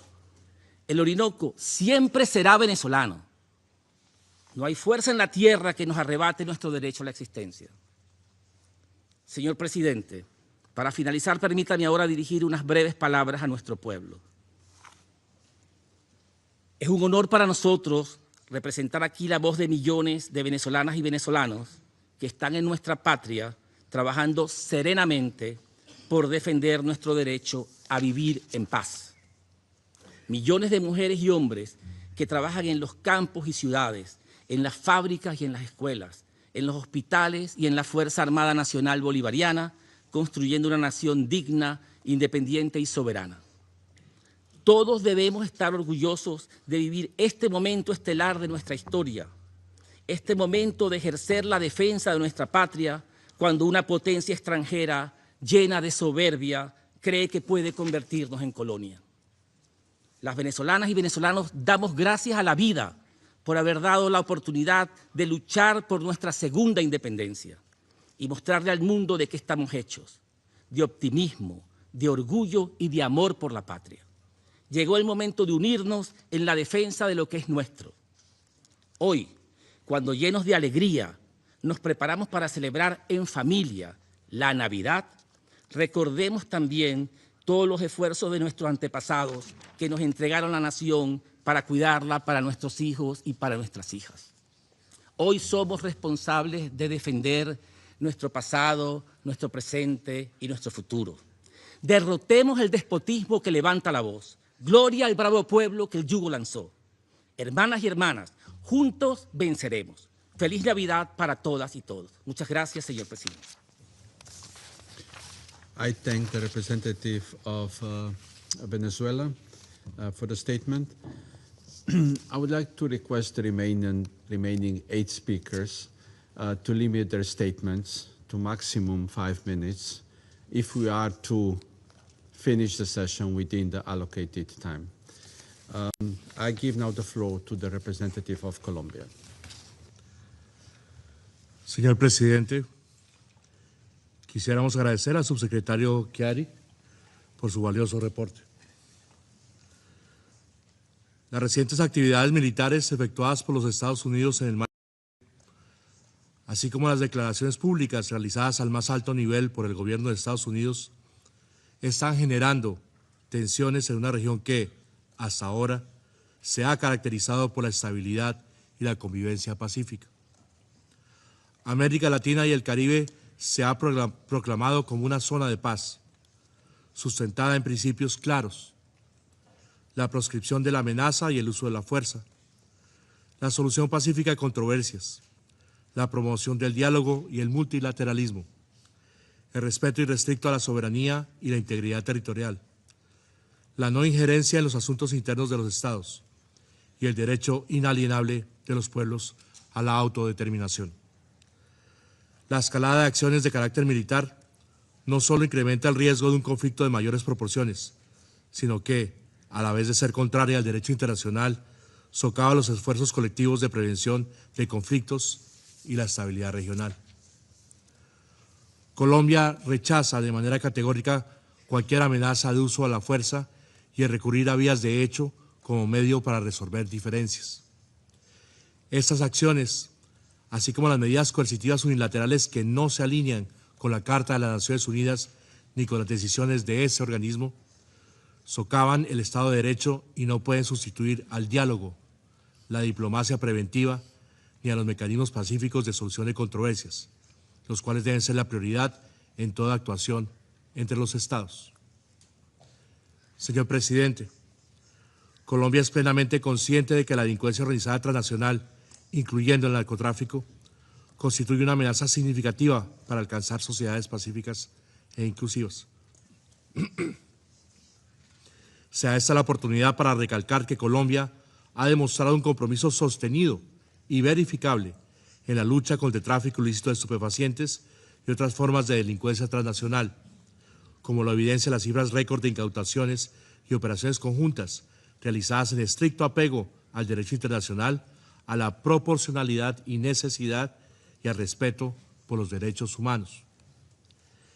En ese sentido, hacemos un llamado a fortalecer la cooperación y coordinación regional e internacional de manera coherente con el principio de responsabilidad común y compartida y en el marco de los instrumentos legales y convenios internacionales vigentes. Lo anterior con el objetivo de construir un entorno seguro y estable en beneficio de nuestros pueblos y combatir así, en cumplimiento estricto de las obligaciones internacionales y la cooperación, todas las manifestaciones del delito transnacional. En ningún caso se debe permitir respuestas extrajudiciales ante actividades de la delincuencia organizada transnacional y o ataques contra la población civil y contra bienes de carácter civil. El silencio frente a hechos que amenazan la paz y la seguridad internacional no contribuye al descalamiento ni a la protección de los más vulnerables. Toda acción u omisión que no esté orientada a la paz no debe pasar impávida ante este Consejo, quien tiene la responsabilidad de alzar la voz y promover acciones coherentes con su mandato de mantener la paz y la seguridad internacionales. Colombia reitera su firme compromiso con la defensa de la paz, la estabilidad, la democracia y el desarrollo en toda la región, convencida de que solo a través del respeto mutuo, el apego irrestricto al derecho internacional, la cooperación multilateral y el diálogo se construyen soluciones duraderas. El combate a la delincuencia organizada transnacional debe realizarse exclusivamente bajo el respeto irrestricto de las normas internacionales vigentes, sin recurrir a acciones extrajudiciales ni a interpretaciones que pretendan justificar el uso de la fuerza más allá de los supuestos previstos en la Carta. Urgimos en ese sentido a todas las partes a actuar con responsabilidad, contención y con la voluntad política de respetar la Carta de las Naciones Unidas y recurrir a la mediación y al diálogo, inclusive facilitado por la región, como único método válido para solucionar las diferencias. Agradezco, presidente. I thank the representative of Colombia for the statement, and I give the floor to the representative of Chile. Gracias, señor presidente. Chile agradece a Eslovenia por la convocatoria de esta sesión informativa abierta bajo el punto del orden del día amenazas a la paz y la seguridad. Agradecemos asimismo la intervención del señor Khaled Chiari, subsecretario general para Oriente Medio, Asia y el Pacífico. Señor presidente, Chile desea expresar su profunda preocupación por el despliegue de operaciones militares a gran escala en el Caribe y rechazar cualquier acción armada que pueda poner en peligro la estabilidad y la paz en la región. Estas consideraciones recuerdan la importancia de respetar el derecho internacional, la soberanía y la integridad territorial, la solución pacífica de las controversias, la prohibición de la amenaza o el uso de la fuerza y el respeto de los derechos humanos. Chile desea subrayar además la necesidad urgente de continuar realizando esfuerzos coordinados para enfrentar la amenaza del crimen organizado transnacional, así como la convicción de que América Latina y el Caribe deben seguir siendo una zona de paz. Mi país ha sido consistente en su posición. Chile no reconoce la legitimidad del actual régimen encabezado por el señor Nicolás Maduro. Debido a la ausencia de condiciones democráticas, garantías electorales y respeto pleno al Estado de Derecho.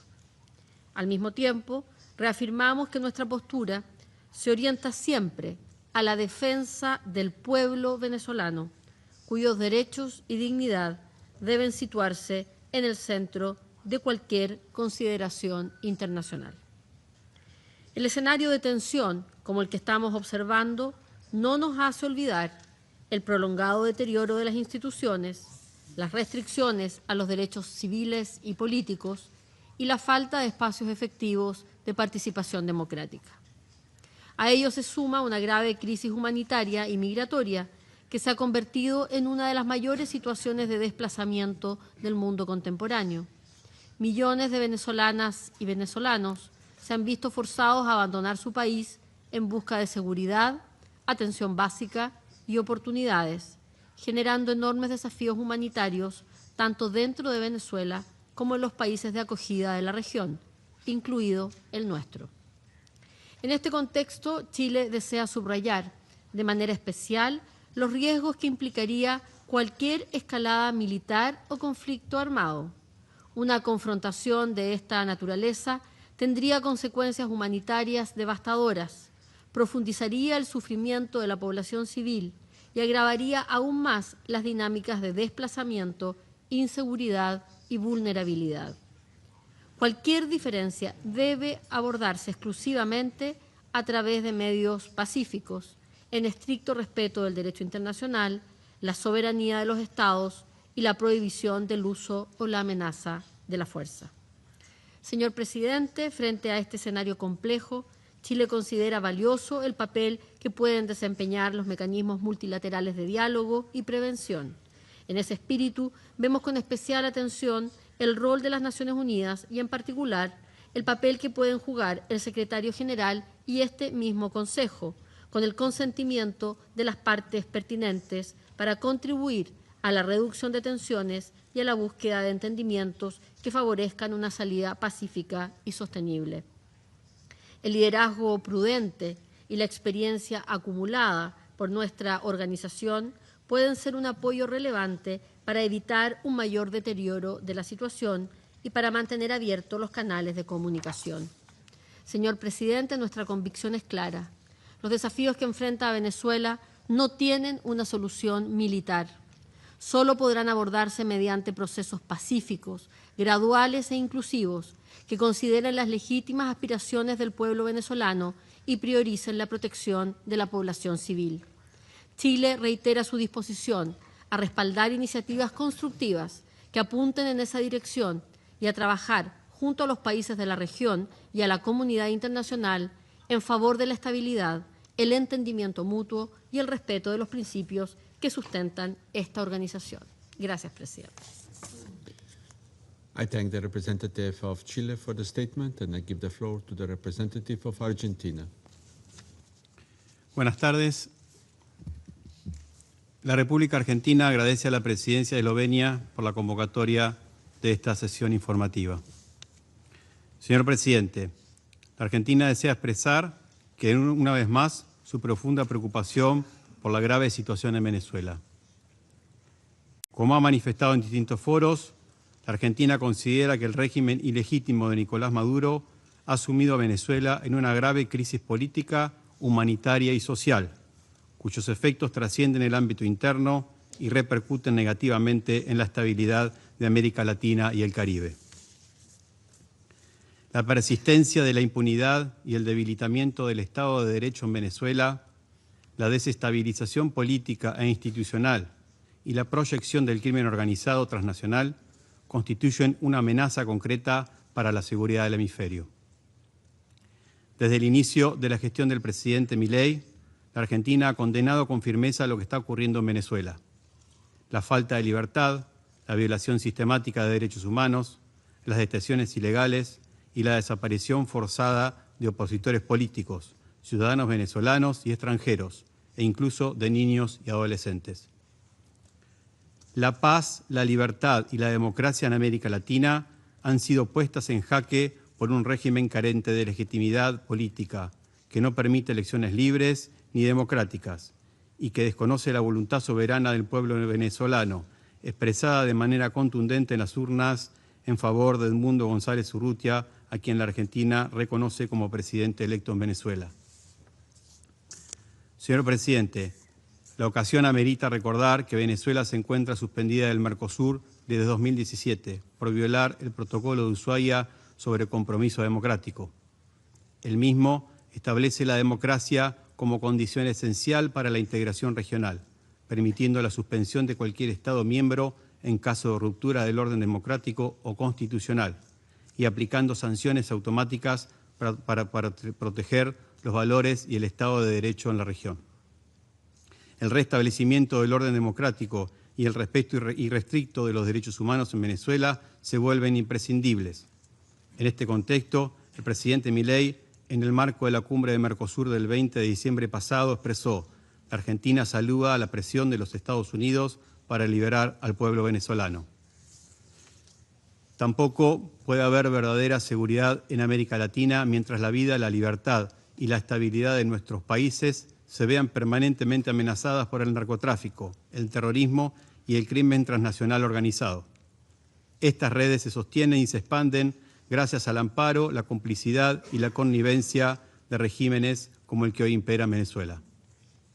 Por último, señor presidente, la Argentina subraya la responsabilidad de la comunidad internacional de pronunciarse con claridad y determinación frente al régimen de Maduro, exigir la liberación de los presos políticos, entre ellos el ciudadano argentino Nahuel Gallo, quien continúa detenido ilegalmente en Venezuela desde el 8 de diciembre de 2024, y garantizar el retorno de la libertad, la democracia, el respeto de los derechos humanos y la prosperidad económica en Venezuela. Solo de esta manera habrá verdadera paz en la región. Muchas gracias. I thank the representative of Argentina for the statement, and I give the floor to the representative of Brazil. Señor presidente, agradezco la convocatoria de esta reunión de emergencia del Consejo de Seguridad y el briefing que nos proporcionó el secretario general asistente Khaled Chiari. Brasil es un firme promotor y defensor de la Carta de las Naciones Unidas, del multilateralismo y de la solución pacífica de controversias. También somos un vecino y amigo de Venezuela, con la que compartimos una extensa frontera terrestre y fuertes lazos históricos, sociales y económicos. Como en todas las cuestiones que este Consejo trata, el parámetro imperativo de su acción debe ser la Carta de las Naciones Unidas, en particular sus principios y disposiciones sobre la paz y la seguridad internacionales. Entre esos principios, la Carta establece la obligación jurídicamente exigible de no usar ni amenazar con usar la fuerza en contra de la integridad territorial o la independencia política de ningún Estado, sin perjuicio de lo dispuesto en el artículo 51 relativo al derecho de legítima defensa. Estos principios y disposiciones son vinculantes para todos los Estados miembros. No admiten excepciones basadas en intereses o proyectos ideológicos, geopolíticos, políticos, económicos o de cualquier otra índole. Tampoco admiten excepciones relacionadas con quejas o demandas de un Estado contra otro, que deben resolverse pacíficamente, incluso recurriendo a la Corte Internacional de Justicia, órgano principal de las Naciones Unidas. Es igualmente incompatible con la Carta cualquier perturbación del comercio internacional de un Estado miembro mediante el uso, la amenaza y el uso de la fuerza sin la debida y formal autorización de este Consejo. Como ha seguidamente subrayado el gobierno brasileño, las medidas coercitivas unilaterales no tienen respaldo en la Carta de las Naciones Unidas y mucho menos pueden ejecutarse mediante el uso o la amenaza de uso de la fuerza. Las soluciones basadas en la fuerza son totalmente contrarias a la mejor tradición y a la opción firme, universal e irreversible por la paz que han adoptado América Latina y el Caribe. Somos y queremos seguir siendo una región de paz, respetuosa del derecho internacional y de las buenas relaciones entre vecinos. Señor presidente, en vista de lo anterior, la fuerza militar reunida y mantenida por los Estados Unidos en las proximidades de Venezuela y el bloqueo naval recientemente anunciado constituyen violaciones de la Carta de las Naciones Unidas. Por lo tanto, deben cesar de inmediato e incondicionalmente en favor del uso de los instrumentos políticos y jurídicos de amplia disponibilidad. Brasil invita a ambos países a un diálogo genuino, de buena fe y sin coerción. Como ya declaró públicamente el presidente Lula, su gobierno estará dispuesto a colaborar de ser necesario y con el consentimiento mutuo de Estados Unidos y Venezuela. Brasil también estará dispuesto a apoyar cualquier esfuerzo del secretario general en la misma dirección. El asunto que nos reúne hoy no interesa solo a los países de América Latina y el Caribe. Concierne a toda la comunidad internacional, ya que en última instancia el estallido de un conflicto en la región podría tener repercusiones a escala global. Es responsabilidad del Consejo de Seguridad, de todos sus miembros y de todos los estados amantes de la paz esforzarse incansablemente, sin temor u otras motivaciones, para garantizar que las diferencias que hoy debatimos se resuelvan pacíficamente. Muchas gracias. I thank the representative of Brazil for the statement, and I give the floor to the representative of Paraguay. Muchas gracias, señor presidente. La delegación de la República del Paraguay agradece a la presidencia y a los miembros del Consejo la oportunidad de tomar la palabra. El que nos ocupa hoy es un tema de gran relevancia y delicadeza, en especial por los esfuerzos que realiza la región, tanto en el sostenimiento de los gobiernos democráticamente elegidos, como en la lucha contra el crimen organizado transnacional, el lavado de activos, la trata de personas, el cibercrimen y el narcotráfico, que se cobran un sinnúmero de vidas inocentes y destruyen comunidades enteras en nuestro continente y en el mundo. La democracia, apreciados colegas, se construye día a día. Por ello, no podemos olvidar la situación que atraviesa Venezuela, cuya crisis migratoria y de seguridad desafían la capacidad de respuesta de nuestros países e incluso la estabilidad de toda la región. Hay que ser claros, el sufrimiento del pueblo venezolano es consecuencia directa de las acciones y medidas del régimen que gobierna ese país y no de factores externos o de terceros. el retorno de la institucionalidad democrática en ese país y la posibilidad de que las autoridades legítimamente electas asuman sus funciones constituirían un acto de justicia y un paso fundamental para la estabilidad regional. En ese sentido, el Paraguay desea expresar con absoluta claridad que no acompañaremos ni secundaremos acciones que pongan en riesgo la democracia, el respeto a los derechos humanos ni el orden constitucional en nuestra región. Nuestro compromiso es y seguirá siendo con los principios democráticos, el Estado de Derecho y la paz social. Señor presidente, en Oslo, hace apenas unas semanas, el Paraguay estuvo presente al más alto nivel en la ceremonia del Premio Nobel de la Paz, acompañando a los familiares de María Corina Machado. La causa venezolana es una que nos toca profundamente, ya que es un pueblo que ha visto sus derechos y libertades fundamentales decimados bajo un régimen dictatorial cruento. Venezuela no es un problema de los venezolanos solamente, sino que es y debe ser un problema del mundo entero y en especial de la región. Manifestamos así nuestra solidaridad con María Corina y a través de ella a todo el pueblo venezolano. Estamos seguros de que la paz y la libertad llegarán a Venezuela más temprano que tarde.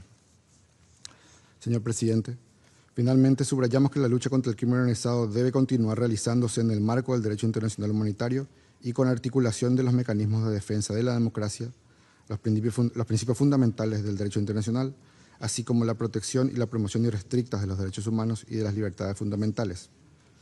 Todos ellos, elementos esenciales para el proceso de integración regional, el desarrollo y la prosperidad. El Paraguay continuará trabajando en colaboración con todos los actores regionales con quienes compartimos estos valores de democracia y paz. Gracias, señor presidente. I thank the representative of Paraguay for the statement, and I give the floor to the representative of Mexico. Señor presidente, México da la bienvenida a esta sesión del Consejo de Seguridad para examinar la situación derivada de las crecientes tensiones en torno a Venezuela. Cuando la paz internacional se ve amenazada, corresponde a este Consejo asumir su responsabilidad y actuar, siempre en estricto apego al derecho internacional. América Latina y el Caribe se han caracterizado históricamente por ser una zona de paz, construida sobre la base del respeto mutuo, la solución pacífica de las controversias y la proscripción del uso y la amenaza de la fuerza. La reciente escalada de tensiones y el despliegue de fuerzas militares en el sur del Mar Caribe representan actos que ponen en riesgo la estabilidad regional. Es imperativo preservar nuestro espacio de convivencia pacífica, no solo como aspiración regional, sino como una contribución concreta y valiosa a la paz internacional. Conforme al artículo 2 de la Carta de las Naciones Unidas, ninguna diferencia entre estados debe resolverse mediante la amenaza o el uso de la fuerza. La historia demuestra que la amenaza o el uso de la fuerza conducen invariablemente a mayor sufrimiento humano y a la erosión del orden jurídico internacional. Con base en los principios constitucionales de política exterior de México, en particular la no intervención, la solución pacífica de controversias, la proscripción de la amenaza o el uso de la fuerza en las relaciones internacionales y la lucha por la paz y la seguridad internacionales, reiteramos firmemente que sin importar del país o región de que se trate, el diálogo y la negociación son las únicas vías legítimas y eficaces para resolver en el largo plazo las diferencias existentes. Desde 2019, el Estado mexicano ha mantenido una postura firme en favor de una solución pacífica, democrática y negociada para la situación en Venezuela, siempre en un marco de irrestricto respeto a los derechos humanos. Conforme a los principios constitucionales de nuestra política exterior, México reitera que corresponde exclusivamente al pueblo venezolano determinar su futuro político. Por ello, hacemos un llamado inequívoco y urgente a todas las partes a privilegiar los canales diplomáticos, actuar con contención, con cautela y evitar medidas que puedan agravar la situación. En momentos en los que está a prueba el valor del multilateralismo y el de la propia ONU, resulta indispensable recurrir a los mecanismos previstos en el artículo 33 de la Carta de las Naciones Unidas, orientados a la prevención de conflictos y a las soluciones pacíficas de las controversias. Esperamos también que este Consejo pueda orientar y encauzar estos esfuerzos de paz en cumplimiento de su mandato. Instamos también al secretario general a hacer uso de sus buenos oficios para contribuir a desescalar las tensiones, promover la confianza entre las partes, facilitar el diálogo y a generar condiciones que permitan una solución pacífica, sostenible y conforme al derecho internacional. Señor presidente, finalmente, y como lo ha manifestado ya de manera pública la presidenta Claudia Sheinbaum, México reitera su disposición a apoyar, como lo hemos hecho en el pasado, y en caso de que se le solicite, cualquier esfuerzo de facilitación del diálogo, mediación o acompañamiento que contribuya a preservar la paz regional y evitar una confrontación cuyas consecuencias son imprevisibles. Muchas gracias. I thank the representative of Mexico for the statement, and I give the floor to the representative of Cuba. Gracias, señor presidente. Señor presidente, hace apenas 8 días, Cuba denunció en este órgano la peligrosa escalada de agresiones del gobierno de los Estados Unidos contra la República Bolivariana de Venezuela, que constituye una flagrante violación de los propósitos y principios de la Carta de las Naciones Unidas y en particular del artículo 2 en lo que respecta a la igualdad soberana de los Estados, la prohibición de la amenaza o uso de la fuerza, la no intervención en asuntos internos y el arreglo de las controversias internacionales por medios pacíficos. Igualmente, quebranta numerosas resoluciones de la Asamblea General de las Naciones Unidas, especialmente la 2625 sobre los principios del derecho internacional referentes a las relaciones de amistad y a la cooperación entre los Estados, la 3314 que define el bloqueo de los puertos o de las costas de un Estado por las Fuerzas Armadas de otro como un acto de agresión, la 2131 sobre la inadmisibilidad de la intervención en los asuntos internos de los Estados y la protección de su independencia y soberanía, las resoluciones 79/144 y 80/110 que refieren la seguridad y protección del transporte marítimo y la libertad de navegación, así como las resoluciones pertinentes de la Organización Marítima Internacional. Asimismo, contravienen numerosas resoluciones de la ONU sobre las medidas para eliminar el terrorismo internacional y las del Consejo de Seguridad relativas a las amenazas de la paz y la seguridad internacionales causadas por actos terroristas. En menos de un mes, las Fuerzas Armadas de Estados Unidos han cometido varios actos de piratería y terrorismo marítimo contra buques petroleros y su tripulación en aguas internacionales del Mar Caribe, a lo que se suma la declaración de un bloqueo naval contra Venezuela. La actuación irresponsable del gobierno estadounidense parece no tener límites. Impone la aplicación de la ley fuera de su territorio y lejos de sus costas, donde no tiene jurisdicción, utilizando el asalto y la apropiación de bienes. Esto se inscribe en la escalada de Estados Unidos para impedir el legítimo derecho de Venezuela a utilizar y comercializar libremente sus recursos naturales con otras naciones, incluidos los suministros de hidrocarburos a Cuba. Estas acciones repercuten negativamente en Cuba y recrudecen la política de máxima presión y asfixia económica de Estados Unidos, con un impacto directo en el sistema energético nacional y, por consiguiente, en la vida diaria de nuestro pueblo. Reiteramos que el gobierno de Estados Unidos irrespeta y viola gravemente el derecho internacional, el régimen establecido en el derecho del mar, la libertad de navegación y comercio y el convenio para la represión de actos ilícitos contra la seguridad de la navegación marítima. Como si no le fuera suficiente, de manera arbitraria, fraudulenta, unilateral y políticamente motivada, Estados Unidos designó al gobierno legítimo de Venezuela como organización terrorista extranjera.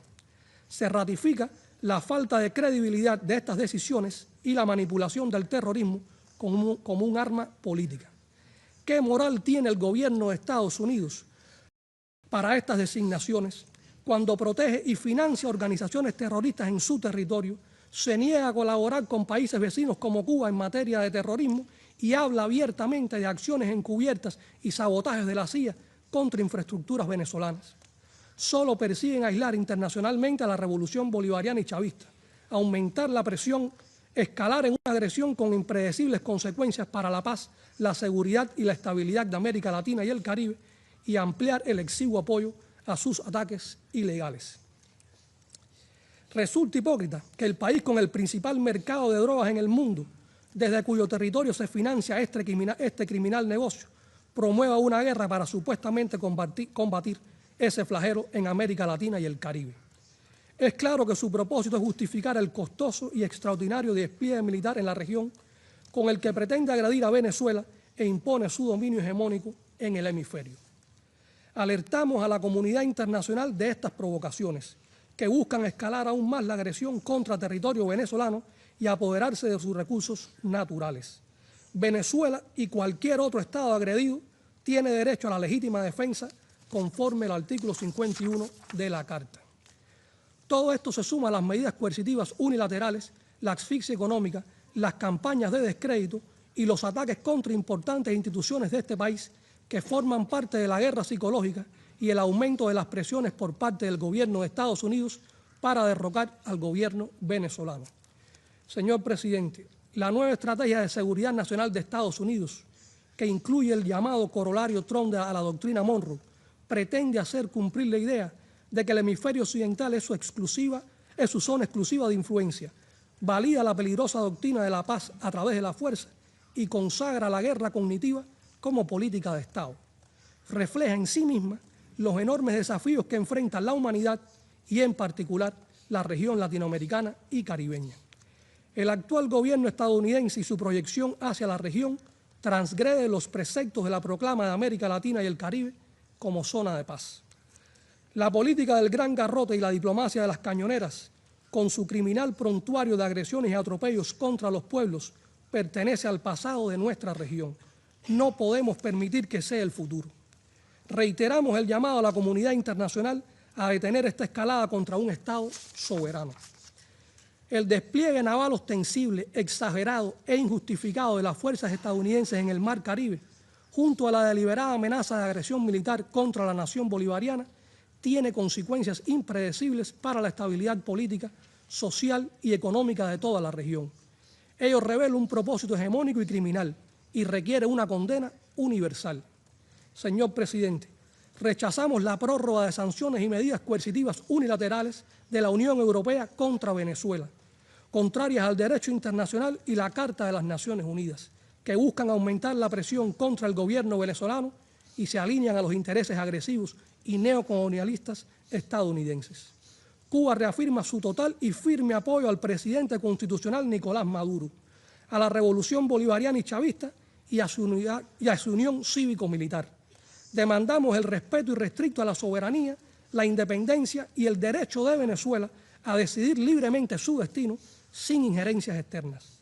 No es la primera vez que se intenta someter a América Latina y el Caribe bajo pretensiones hegemónicas.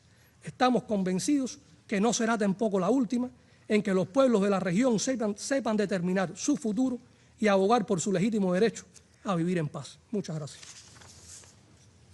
I thank the representative of Cuba for the statement, and I give the floor to the representative of Nicaragua. Muchas gracias, señor presidente. Nicaragua expresa su plena y permanente solidaridad inquebrantable, fraterna y militante con el gobierno constitucional del presidente Nicolás Maduro Moros. Con ustedes siempre, compañeros y compañeras. Con el pueblo chavista y bolivariano y con las Fuerzas Armadas Nacional Bolivarianas de Venezuela. La soberanía e integridad territorial de Venezuela se respeta. Es parte integral de nuestra América Latina y caribeña. Su lucha es nuestra lucha. Reconocemos su inquebrantable resistencia frente a la maquinaria imperial y honramos la memoria del comandante Hugo Chávez, cuyo legado de soberanía y unidad late con fuerza en el corazón de toda la patria grande. Reafirmamos nuestra solidaridad inquebrantable con el gobierno y pueblo venezolano, que resisten ante las amenazas y ataques del imperialismo. Su lucha por la paz, la justicia y el derecho a construir su propio destino es una causa que asumimos como propia. Señor presidente, Nicaragua denuncia categóricamente los actos de piratería moderna, en este caso, el saqueo de los recursos de Venezuela. Denunciamos que estos robos, el secuestro de buques petroleros y el despojo de activos financieros atentan contra la soberanía del pueblo de Venezuela y constituyen un peligroso atentado contra la paz y la estabilidad de toda la región de América Latina y el Caribe, con consecuencias que impactan catastróficamente en el comercio y la navegación mundial. Condenamos enérgicamente las agresiones y hostilidades continuas e intensificadas hacia Venezuela, que se han traducido en un bloqueo económico criminal y en una guerra híbrida diseñada para infligir el máximo sufrimiento a su población civil. Estas acciones deliberadas buscan provocar el colapso de una nación soberana para imponer por la fuerza, intimidación y la hambruna un gobierno dócil y servil al servicio de intereses egoístas foráneos. Exigimos el cese inmediato del despliegue militar de Estados Unidos en nuestra región de América Latina y el Caribe. Esta presencia militar pirata es una amenaza directa a la seguridad de nuestras naciones. Estas políticas de agresión son un descarado acto para cambiar gobiernos legítima y democráticamente electos. Demandamos poner fin a las acciones imperialistas y colonizadoras de los Estados Unidos en nuestra región. E instamos a la comunidad internacional a preservar y respetar el espíritu y los principios fundamentales de la Carta de las Naciones Unidas, tales como abstenerse de recurrir a la amenaza o al uso de la fuerza contra la integridad territorial e independencia política de cualquier Estado, la no intervención, la solución pacífica de controversia y la igualdad soberana de los Estados. Señor presidente, las y los venezolanos quieren paz. Exigimos que se respete la dignidad y soberanía de su país, su derecho inalienable a comercializar sus recursos naturales libremente, y pedimos que se ponga fin de manera inmediata a todas las medidas coercitivas unilaterales y ilegales, las cuales socavan la estabilidad de la región y constituyen un castigo colectivo prohibido por el derecho internacional. Nicaragua se une al llamado del presidente constitucional Nicolás Maduro Moros y a los líderes y lideresas del mundo con conciencia para condenar estos hechos e instar a activar todos los mecanismos multilaterales necesarios para investigar, sancionar y prevenir estos actos de piratería y agresión económica. El Consejo de Seguridad y Naciones Unidas, La ONU tiene obligación de salvaguardar la paz y seguridades internacionales. No pueden ser espectadora pasiva del saqueo de un país miembro. Nicaragua sabe que la unidad de los pueblos es más poderosa que las pretensiones hegemónicas imperiales. La solidaridad con Venezuela es un deber moral y una obligación política para quienes forjamos este mundo multipolar, justo y soberano. Reafirmamos que Nicaragua caminará junto a nuestras hermanas y hermanos venezolanos en la defensa de su patria. Venezuela no está sola. Para terminar, señor presidente, reafirmamos que la defensa de la soberanía venezolana es la defensa de la Carta de las Naciones Unidas, del derecho internacional, del principio de no intervención y autodeterminación, del derecho de todos los pueblos a construir su propio destino sin coerciones extranjeras, sin amenazas o uso de la fuerza en las relaciones internacionales. Muchas gracias. I thank the representative of Nicaragua for the statement. The representative of the United States has asked for the floor to make a further statement. Thank you, Mr. President. The illegitimate Maduro regime has displayed little to no political will to counter drug-related threats and curb drug trafficking in Venezuela.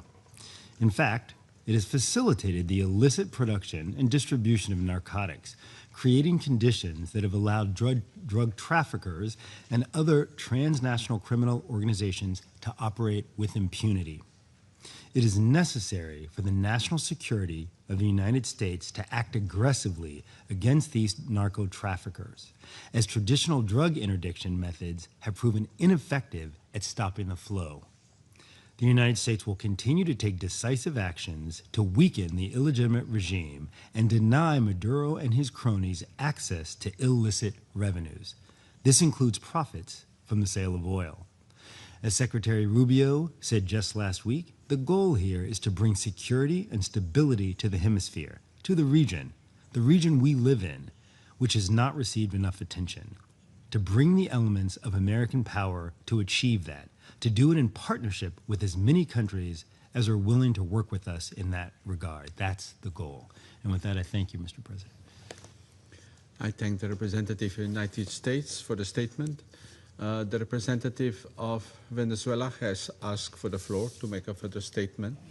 I believe, sir, you made a very clear your messages in your lengthy statement before, so I'll give you one more time, but I will ask you if you can be short. Thank you. Muchas gracias, señor presidente.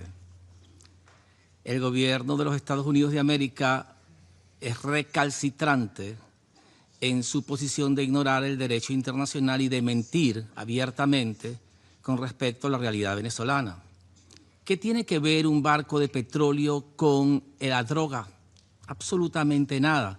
Incluso es un absurdo pensar que el dinero del petróleo se usa para financiar la droga. Sin embargo, semejante locura es repetida acá y la propaganda la magnifica. El gobierno de los Estados Unidos dice luchar contra la droga y ha perdonado al mayor traficante de droga de toda América que estaba preso en Estados Unidos con más de 400 toneladas de droga que se comprobó que traficaba. Sin embargo, lo acaban de liberar. Esa es la lucha del gobierno de los Estados Unidos contra la droga. El gobierno de los Estados Unidos no hace nada para parar su crisis enorme de salud pública cuando muchas de las drogas que se venden en Estados Unidos son fabricadas por laboratorios dentro de Estados Unidos. Muchos de ellos son grandes corporaciones farmacéuticas. Se trata, incluso cuando dice que el fentanilo es un arma de destrucción masiva, está tratando de copiarse, una línea copiada de la invasión a Irak, cuando inventa la idea de armas de destrucción masiva para que el público sea intoxicado y acepte un ataque armado contra Venezuela. Lo que hemos visto acá es que el gobierno de Estados Unidos no tiene jurisdicción sobre el Caribe. Cuando dice que va a tratar en sociedad con los países de la región para trabajar el tema de las drogas, precisamente los ignora y los aplasta e intenta imponer su poder en aguas internacionales, asesinando civiles inocentes. Esa no es la lucha contra las drogas, convertir fuerzas militares con el derecho de guerra contra civiles inocentes.